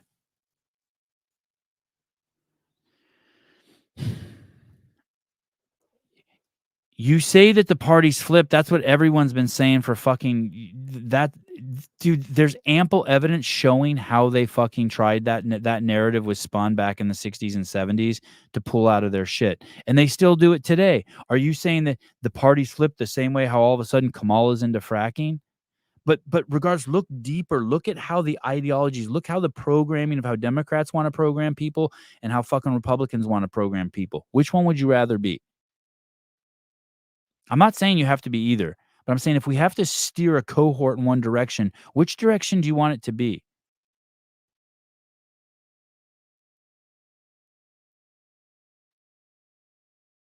It's the same thing, dude. You're hung up on fucking religion because it's fake. Great. You and I agree it's fucking fake. Who cares? Which people do you want to fucking live with? I want to push them towards the fucking religious people.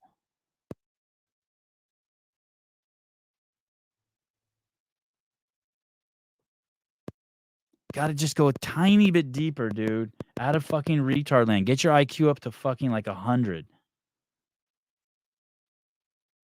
I apologize for the name calling. No, I don't. Never mind. Strike that. You are a retard.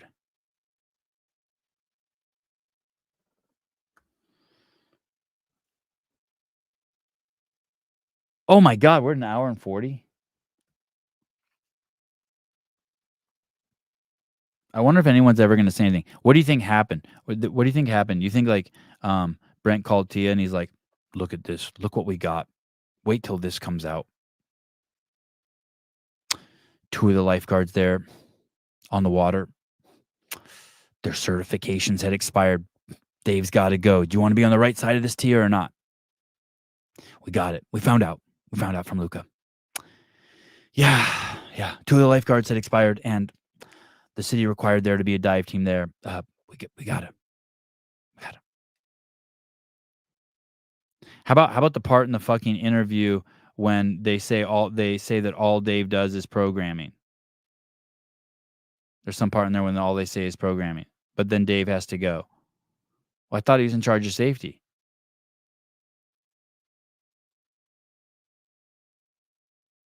You don't even know what fucking Dave does, dude.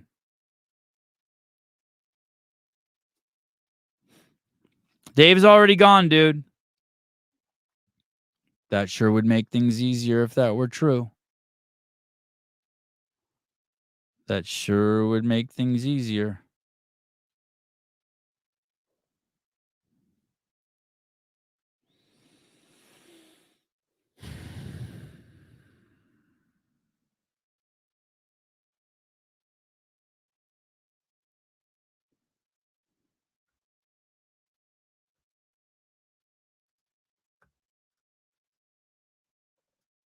Did we do this one? Oh yeah. That chick in the Holly post, she's fucking she's being appointed as a fucking judge by the Biden administration. She wants to get rid of fucking traffic laws because they unfairly affect marginalized people, black people. Traffic laws unfairly affect black people, so therefore we must get rid of them. Well, basketball unfairly affects black people too. Should we get rid of that too? Huh?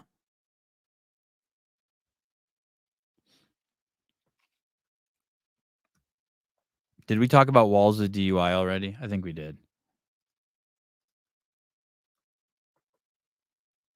How about Poland? You guys like Poland? You guys like Poland? Pat, you love Poland. David, you love Poland. Oh, shit. Patrick Clark, traffic laws almost ruined my fantasy football game on Sunday night. It's probably a good story. Okay.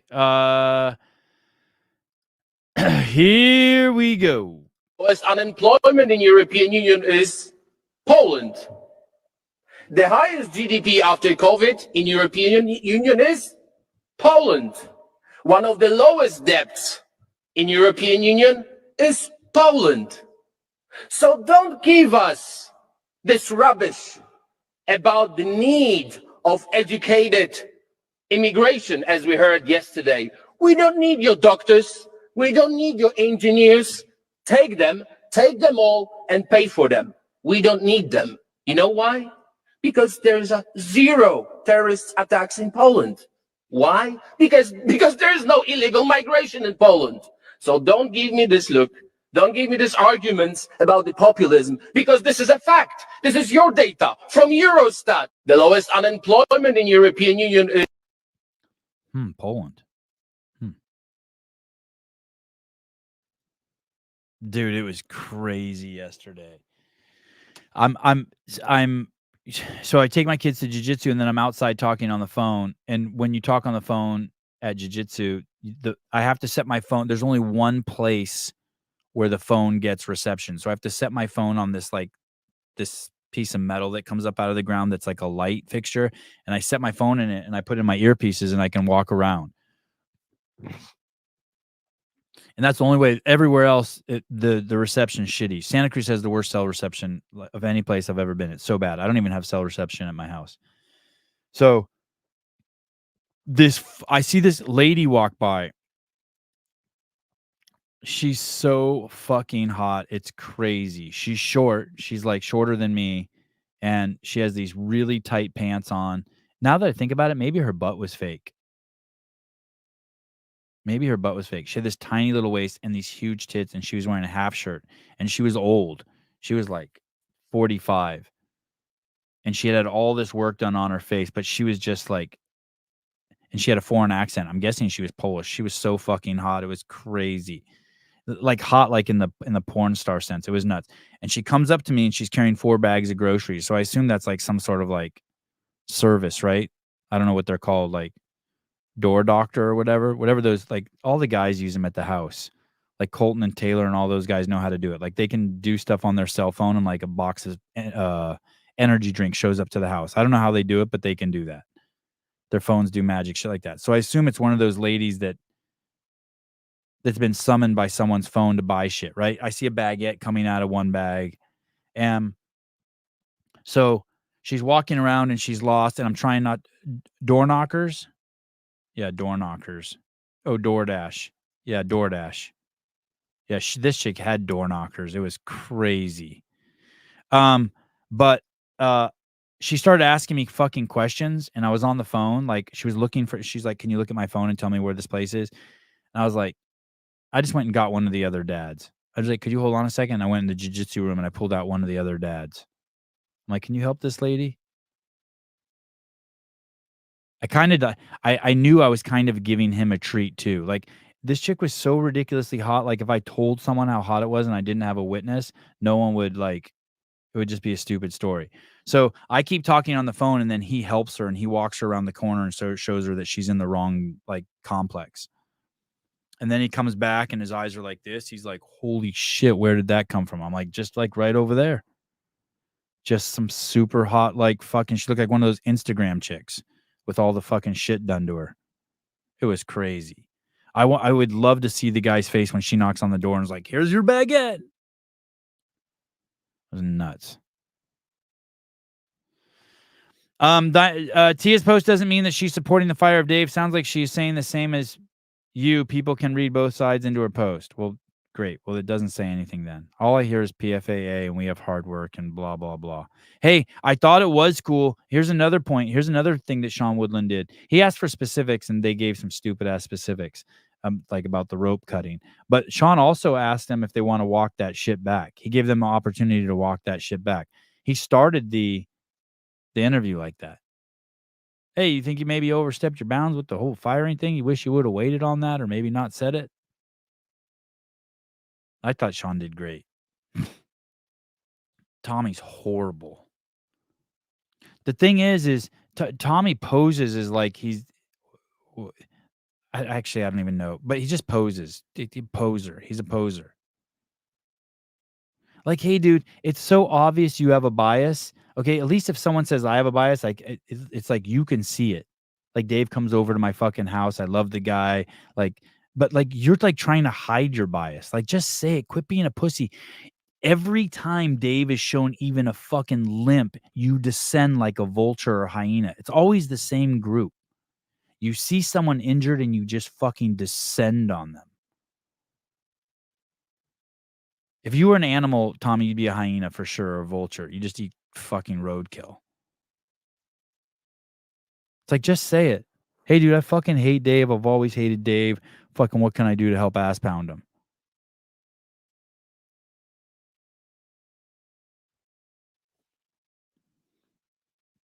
Hey, iPodicus, you never turn your back on your brothers. Dave is your bro. Savvy real ones get it. Yeah, listen.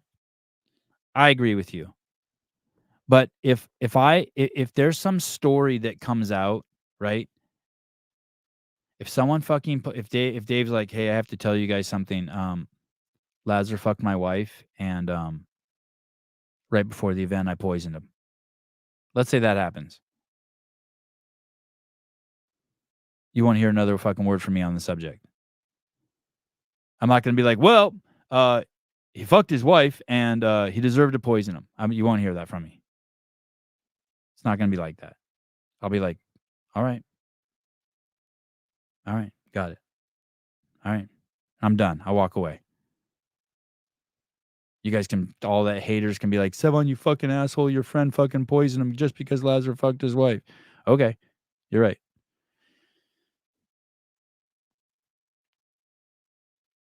You win. I get it. But until it's like that, like, fuck you. Thank you, Ipodicus.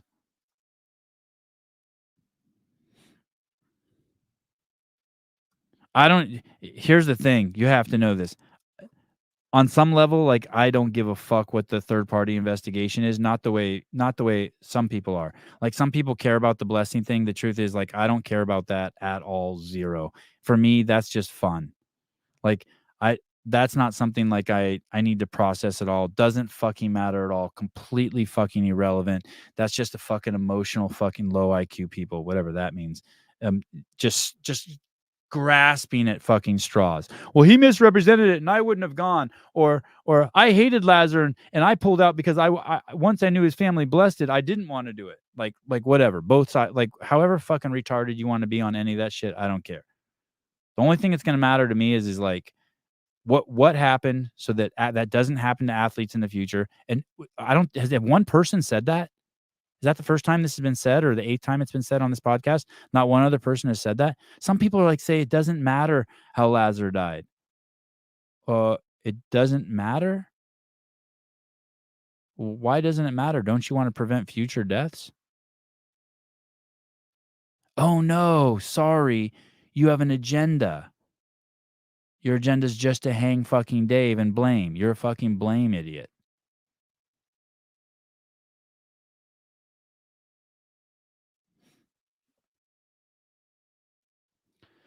They can both matter. David Weed, it matters that Brent lied. I don't even think it matters so much that Brent lied. I mean, unless like, dude, I should start a fucking should I start a competitor to the PFAA and put out just one piece of advice every day? Hire someone to put out a piece of advice for athletes. Should I just start rallying the athletes? That's all you'd have to do. That's how easy it would be to take the mantle from them. I start an Instagram account. I'd call it the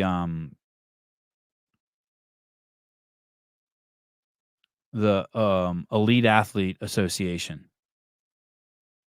First thing I would do is I would put out a what's that called when you a petition, having athletes sign it who would like to be notified. Some events in the future, we would like a 2-week notice of how many lifeguards will be in the water before we do them. And what was the other thing? There were 2 things.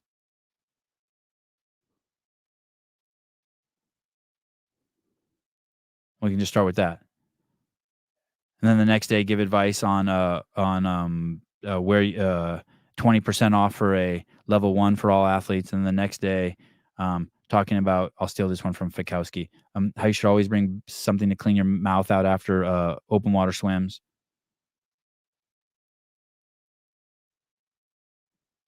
And the 4th day, maybe something on foot care. Then on the 5th day, vagina care for athletes, for women who sweat a lot from their vaginas.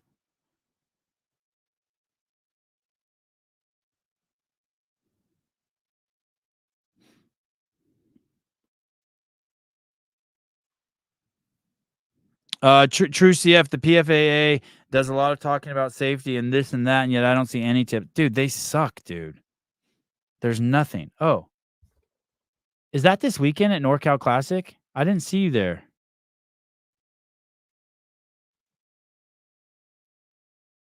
I don't remember seeing you. By the way, dear Tier, I need to tell you this. I have a bias about swim brands. Like I just think swim brands are inherently feminine. I don't know why. It's totally my bias. I'm open to it. There's nothing. I just think when I think of swimming, I think of Michael Phelps, and like if that's the most masculine thing you have in swimming because he swam fast and has all these gold medals, great. But he's still a cuck. I think of all swimmers as cucks. I don't know why. Sorry. Not Matthias, who beat Taylor in the Kill Taylor. That guy wasn't a cuck. But in general, it just all your shit, your clothes you wear, your hats and your goggles and your caps. It's just you guys are pussies. But when I saw fucking Colton in that black, yeah, look at Chase, even Chase. Sorry, Chase. Yeah, Chase. Yeah, look at Chase's hair. He's so coiffed and shit. And I bet you Chase has a picket fence and all his shit's painted nice. And even Chase, yeah, that's the one bad quality about Chase Ingram, swimmer, cuck. Chase isn't a cuck, but you know what I mean. Like no man is perfect. Like the only cool swimmers are like dudes who swim in creeks on rope swings and shit. Like my kids swim in creeks. But dude, Tier, when Colton puts on your shirt, that black shirt that says Tier on it, that's sleeveless. I don't know if he cut the sleeves off. Dude, your brand elevates. He looked like a savage in that shirt. All of a sudden, I was like, well, I guess that brand's not for pussies. I just think of like swimmers as having like narrow feet and their skin's all soft and they're like, they just remind me of like skinny fats. You know what I mean? Yeah, like that fat lady who swam across the English Channel like back and forth 5 times who set the world record. That's a bad bitch. Like if you're not getting stung by jellyfish, fuck you and you're swimming.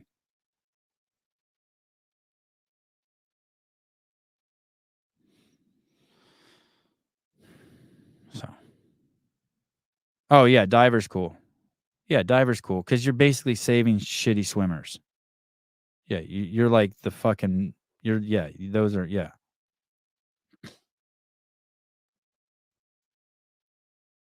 All right, so we got who are our sponsors this week? We have that one guy. Let me see if I can find his account. It's the wait, where is it? Positively Fit Adventures is next week. This week we have Sevi. It's the fitness program. Ah, there it is, the Pack Fit. So Pack Fit this week for Kill Taylor. Awesome. Hey, if you guys, I'm going to put you in touch with, I got to remember to do that right now before I get distracted and go in the house. I'm going to go in the garden and water the plants. Patrick Lang. Clock. Do you and Sevi fight over who gets to suck Dave's cock first? David's cock first. No. There's plenty for everyone. Plenty of meatsicle for everybody. Just put it in your mouth. Don't be jealous, Mr. Lang. Where's Caroline this morning? You didn't get your fit aid? Did you send me your address? I don't really care, but I mean, I don't care that you didn't get it. I care that like maybe we didn't follow through. You know what I mean? The difference, Barry? Like I just want to be I want to make sure we did our part. I saw Fit Aid at the NorCal Classic. Welfare state became an invading army into the black community. When you look at Cloward and Piven, they were socialists. They said one of the ways that we can emphasize the contradiction of capitalism is this: flood the system with welfare applicants and we will bankrupt it. Because in the black community up until 1960s, there was a stigma associated with being on relief. So they had to remove the stigma. So they said, one of the things we can do, let's re-term the nuclear family as being Eurocentric and therefore racist. So Cloward and Piven read their work. They said, if we can separate work from income, it will make a man redundant. High school dropouts will occur, drug addiction, family disintegration. And so what you saw then exactly was 3 to 4 million people in New York City and others flooded into the welfare system because welfare became more generous than working. At a time when the unemployment rate for Black men was 4%, the welfare state became an invading army. Yes, Patrick. Yes, Patrick. Yes. Yes, Democrats or Republicans. Oh, they could have never flipped the script on anyone. I was talking shit.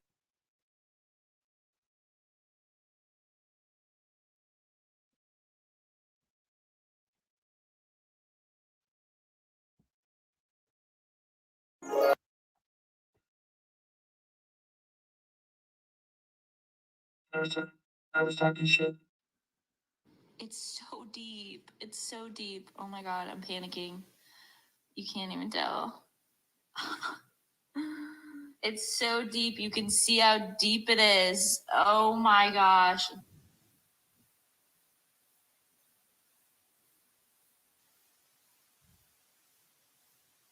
It is me. It is me. No. Dick Butter, you did not fucking defend him. You did not. You said even Chase. You did not defend him.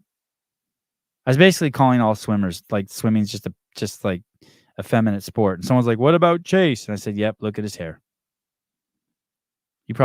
You listen, I bet you Chase gets hit the interior of his house painted every 6 months.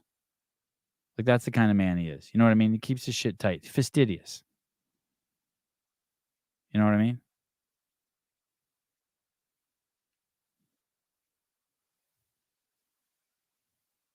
Oh, Patty, you want to play semantics? Sebi, did you even know that the Republican Party wasn't even formed until 1854? Slavery abolished 11 years later. Hey, wouldn't you have loved it if if it was like you could have even said slavery was abolished 11 years before? Wouldn't you have loved that? Then you were probably just like so bummed. Oh, it's so close. Ooh.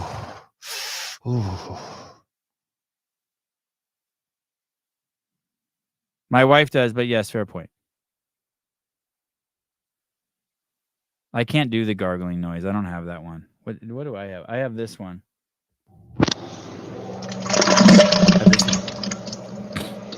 God damn, meat and fruit.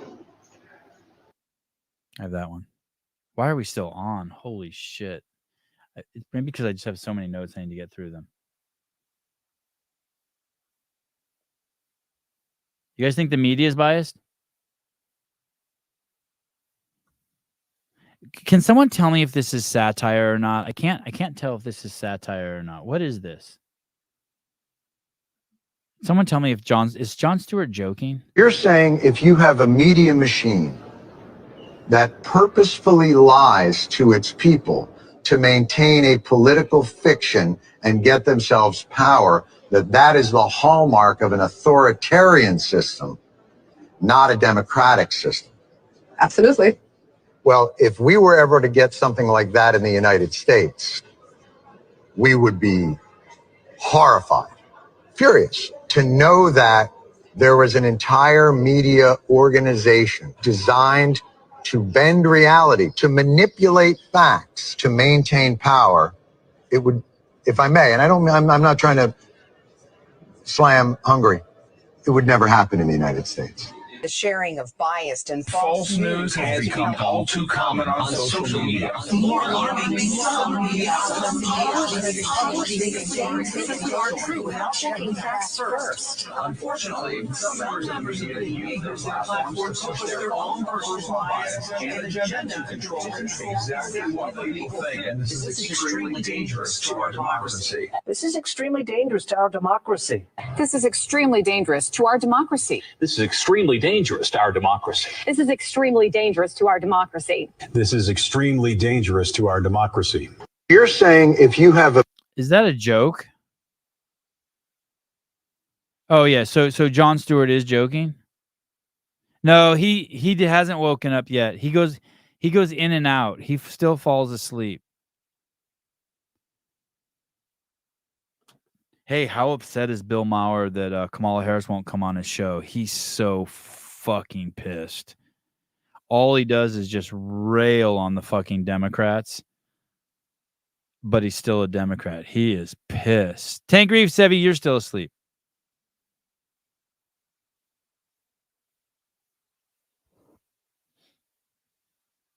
That hurt. That hurt. Stupid son of a bitch. Wait, no, not that one. Where's my voices? But there's nothing smart about you, Joe. So we built the greatest economy in history. Nope, not that one. You're retarded. You're just straight up retarded. I should use that one more often.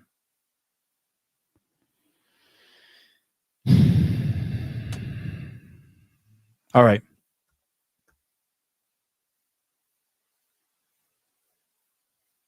Tank wants us all to live in a bunker.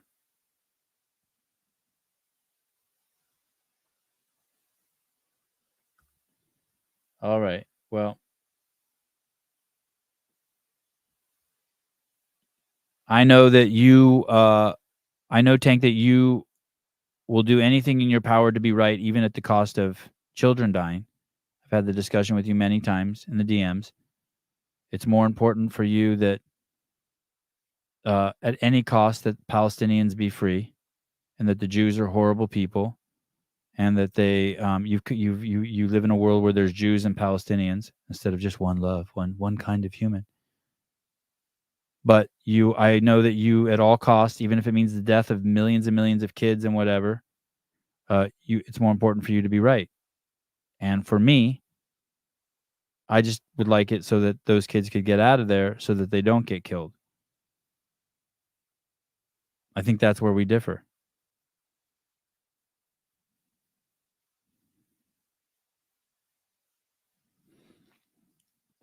Oh, yeah, Pat, I have an idea. I have a way that we can stop all kids from fucking being killed. Why don't we all just stop having sex and we'll have no more kids? That's your logic, huh, Pat? That's your logic. That's where you're going with that. We're talking about guns. Guns kill, so therefore we must get rid of guns. No, being born kills. We should get rid of being born, Pat. That's what I mean, dude. You're fucking low emotional fucking IQ. You look at the world like this. Just go a little bigger. How about some fucking solutions that would fucking clean up more in one fallen swoop? You think getting rid of fucking guns is gonna make the world a better place?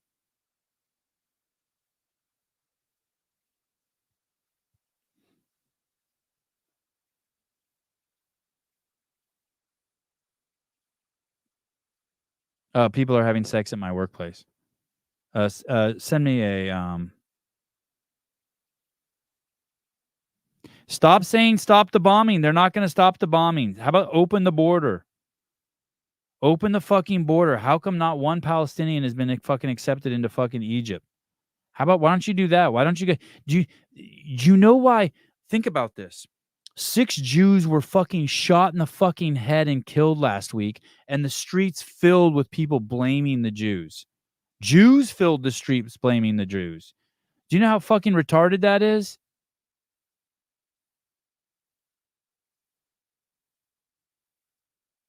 Are you fucking... Explain that to me. Well, they started it and they did this, and what do you expect them to do? So all you're doing then, let's go big picture, you're rationalizing why it's okay for them to kill and these guys not to kill. I'm saying, how about just leave? So you don't even have to be on one side rationalizing back and forth. Yeah, no Arab countries have not a single Arab country has not accepted one Palestinian.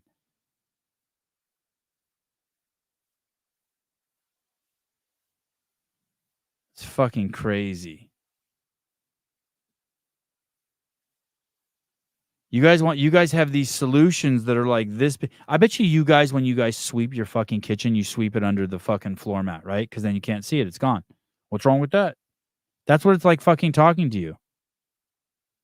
It's like, no, dude, sweep it up into a dustpan and fucking take it out of the fucking house. If you put it under the fucking doormat, just going to come back again.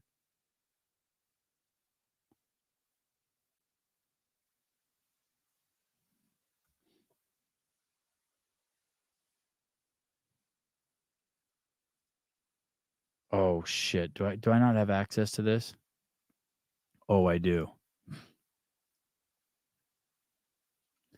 Anyone can Google that the leading cause of polio currently on planet Earth is the vaccine itself. The vaccine is what's spreading polio on the planet. You can Google it. You can look around. I'm sure Pat's checking it right now. Anyone can go look around.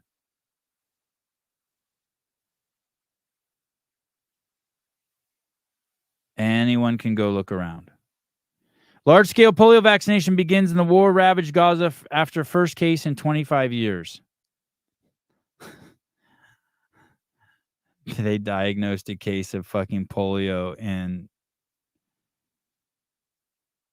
in Gaza. Palestinian health authorities and United Nations agencies on Sunday began a large-scale campaign of vaccinations against polio in the Gaza Strip, hoping to prevent an outbreak. Look at the leading cause of polio on planet Earth today is the vaccine itself.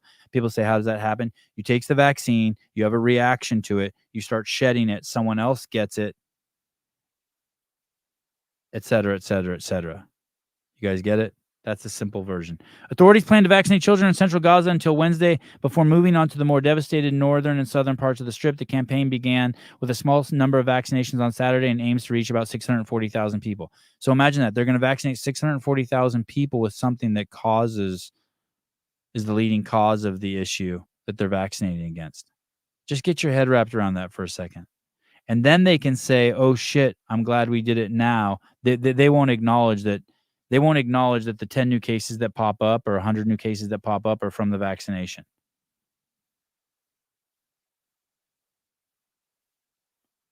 The World Health Organization has said Israel agreed to limit. So you're saying if everyone was vaxxed, then nobody would get it? No, that is absolutely not what I'm saying.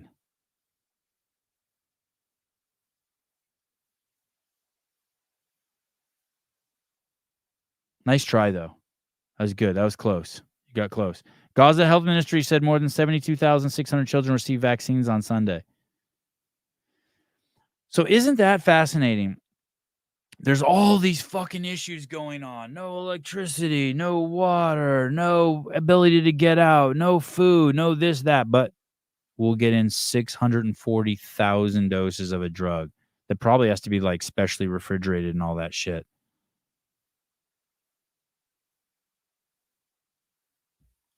Who knows anymore? Vaccines are made of the actual. Who knows anymore? Who the fuck knows? Did I play that Arnold Schwarzenegger video for you guys from A Pumping Iron where he talks about his dad dying? Did I play that?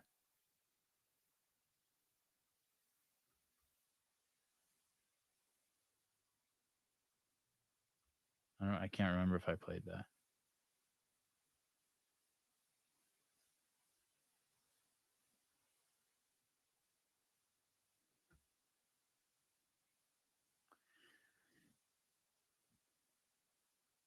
Senator, is it ever appropriate to make campaign content at military grave sites? He didn't take campaign photos there. These families, Gold Star families, whose children died because of Joe Biden and Kamala Harris's incompetence, invited him to the cemetery. And they asked him to take those photos because, as they told me yesterday, when I spoke to Kelly Barnett and Darren Hoover, the parents of Taylor Hoover, who has Arkansas ties, they don't get to go to the beach on Labor Day. They don't get to have barbecues. This is their one chance to have a memory of their children, to commemorate their service and to honor their sacrifice. They wanted President Trump there. They wanted to take those photos.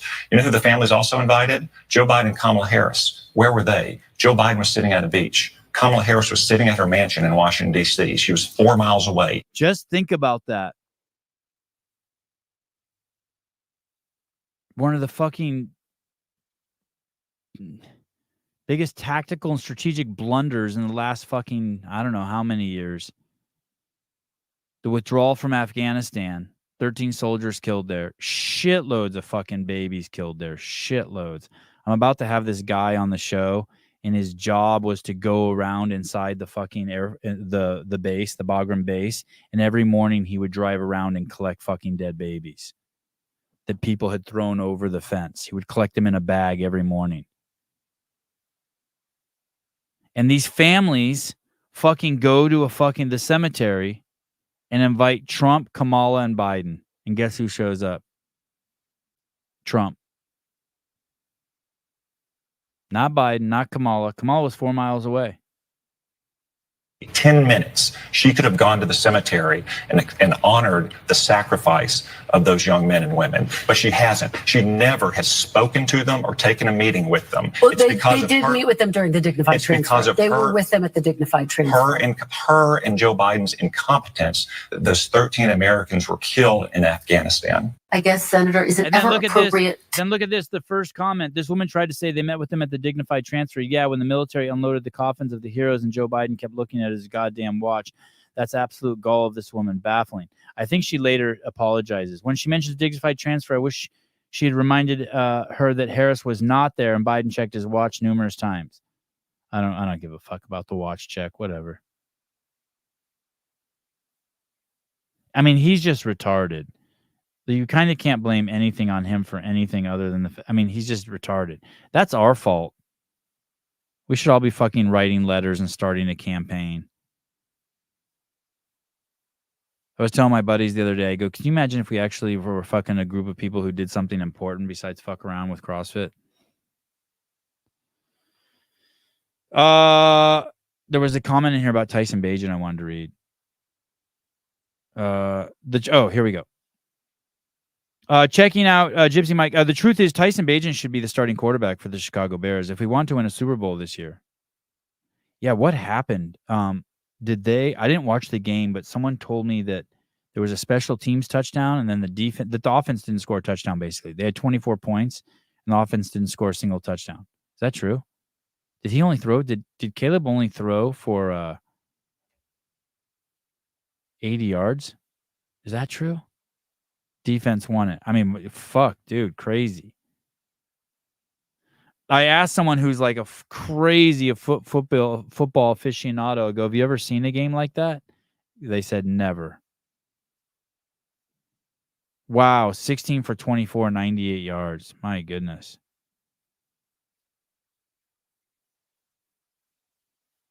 Is that his nickname now? Less than 100 yards, Caleb Williams?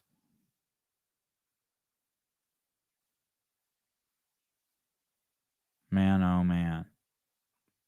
What is the analysis there? I've heard a bunch of different analyses, but the one that kind of stuck with me the most was that Caleb is incredible holding the ball, but that is not something that people do in the NFL. Basically, from the time he takes the snap to when he releases the ball is like twice as long as Tyson Bagent's average. And that's going to cause some fucking problems. But then on the other hand, I heard the analysis is that 1 out of 4 times he does that, he does something that's just absolutely fucking incredible.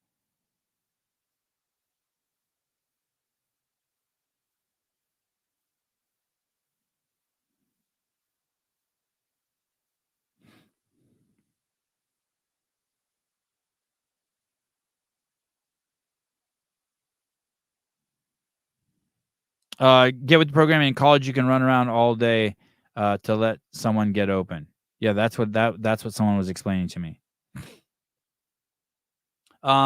Patrick Lang, dude, this is awesome how you use your podcast to learn about football. Good luck, Sevi. Thank you, dude. That's really cool of you. Thank you. Patrick, what is it? He's a generational talent, Caleb Williams, this young man. His release is slower than Tyson's, but his arm is stronger. Oh yeah, I heard he has a cannon.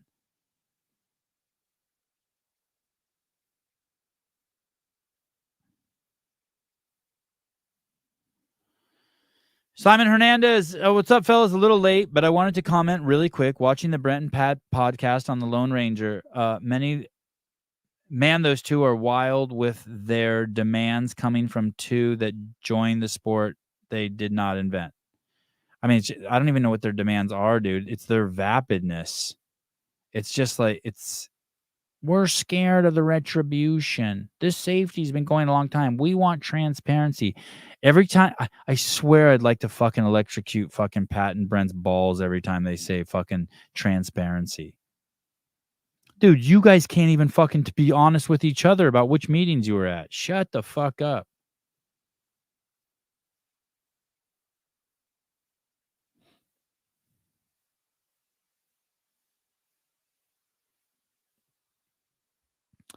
Patrick, you got to be careful saying these things. You think the executives for the $8 billion Bears franchise are starting the wrong QB? Pat, you think that the $34 billion company Pfizer was giving the wrong vaccine? No way, man. There were $34 billion. That vaccine's got to be really good. It's been great. Fantastic. One of the best. Basically, what you're saying is that you think that the more money people have, the more right they are. You think my mouth is on fucking... I'd rather have my mouth on Dave's dick than the fucking almighty dollar. You're a whore. Damn. Algebra. Just fucking if A plus B plus C plus D plus A, then A equals C plus D plus A plus C plus A equals C.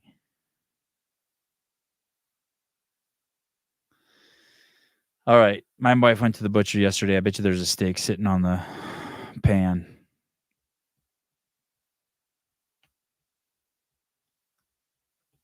Thank you for the Bible verse.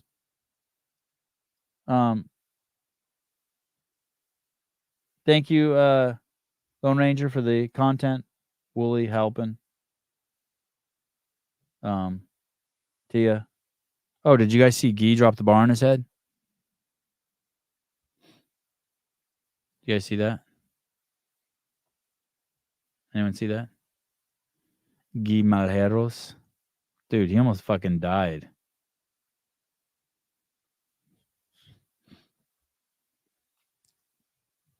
I couldn't really tell what was going on here, but someone told me he was using suicide grip. What is that? You don't wrap your thumbs?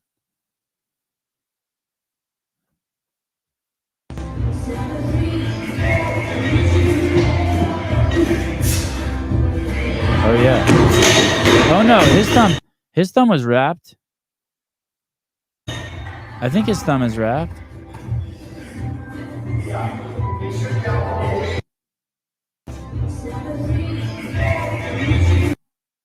Oh yeah.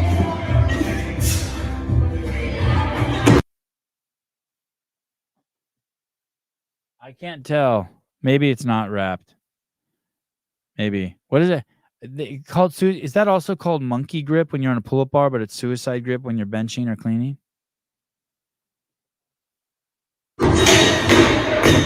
How much is that? Let's say those are 245s. That'd be 225 plus a 15 plus 30 would be 255 plus 210s.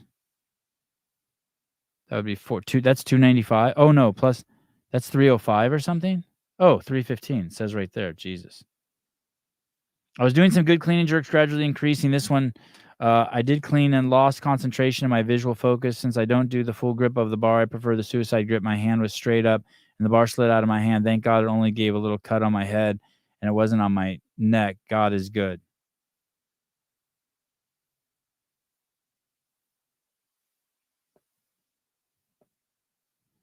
See how thankful he is, Tank? He's thankful that it didn't land on his neck.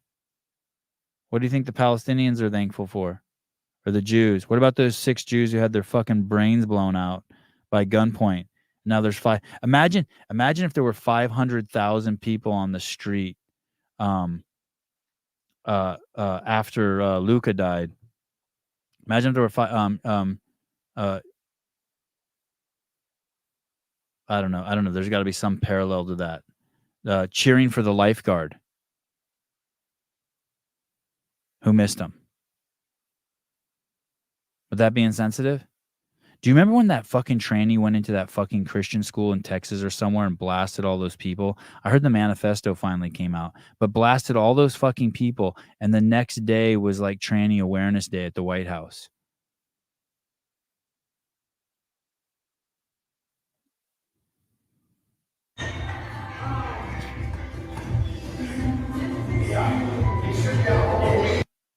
Damn.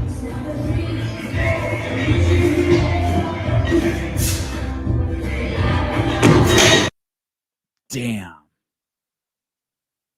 Oh, look, both his feet are off the ground. Oh, no, only one is. Shit. Damn. What do you think about this rack behind him when he's working out? I bet you Kevin Ogar wouldn't approve of that. Is that okay with you guys? That's probably not okay with me. I know that's not okay with me. There goes his 2025 season.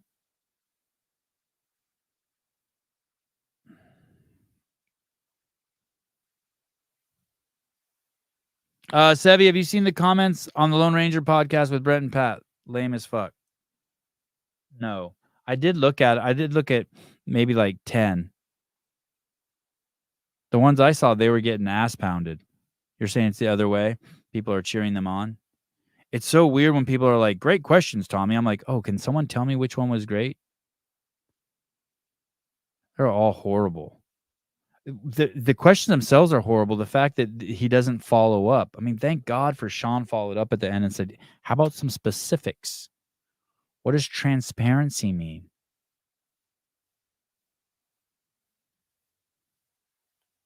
If I tell you I have a huge cock and your husband has a 1-inch cock, that means if I have a 2-inch cock, my cock is twice as big as your husband's cock, which would make it huge. So if someone tells you they have a huge cock, your first question should be, how big is it? Because 2 inches is not a big cock. And that's the world that fucking Pat and Brent and fucking Tommy and Shawnee live in. Everything is just huge, big, small, safe, unsafe. You can drown in 6 inches of water. Unsafe. Not so much.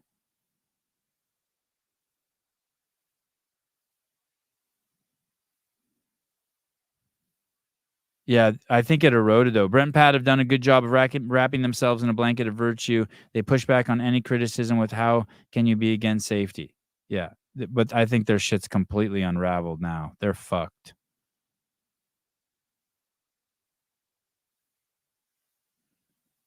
Too many people now see them. They went out too far out on the branch.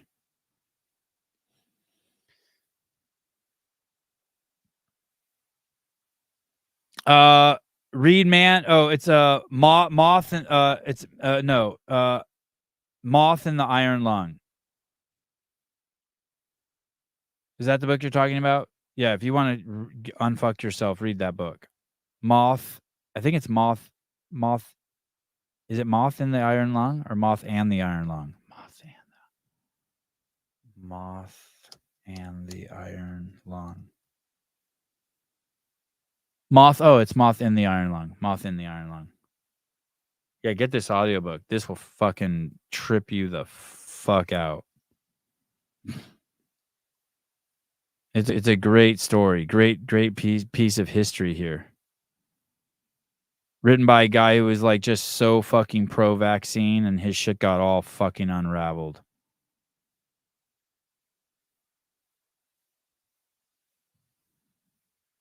Yeah, great story. Talks about it's a great historical story. I mean, one of the takeaways is in regards to the polio vaccine. They call it a biography of polio, but there's so much great historical shit in it that's just like fascinating. That's not even related to polio or vaccines or anything. It's a great book. All right. Brett Weinstein talked about the book on Rohan the other day too. Oh, Rogan.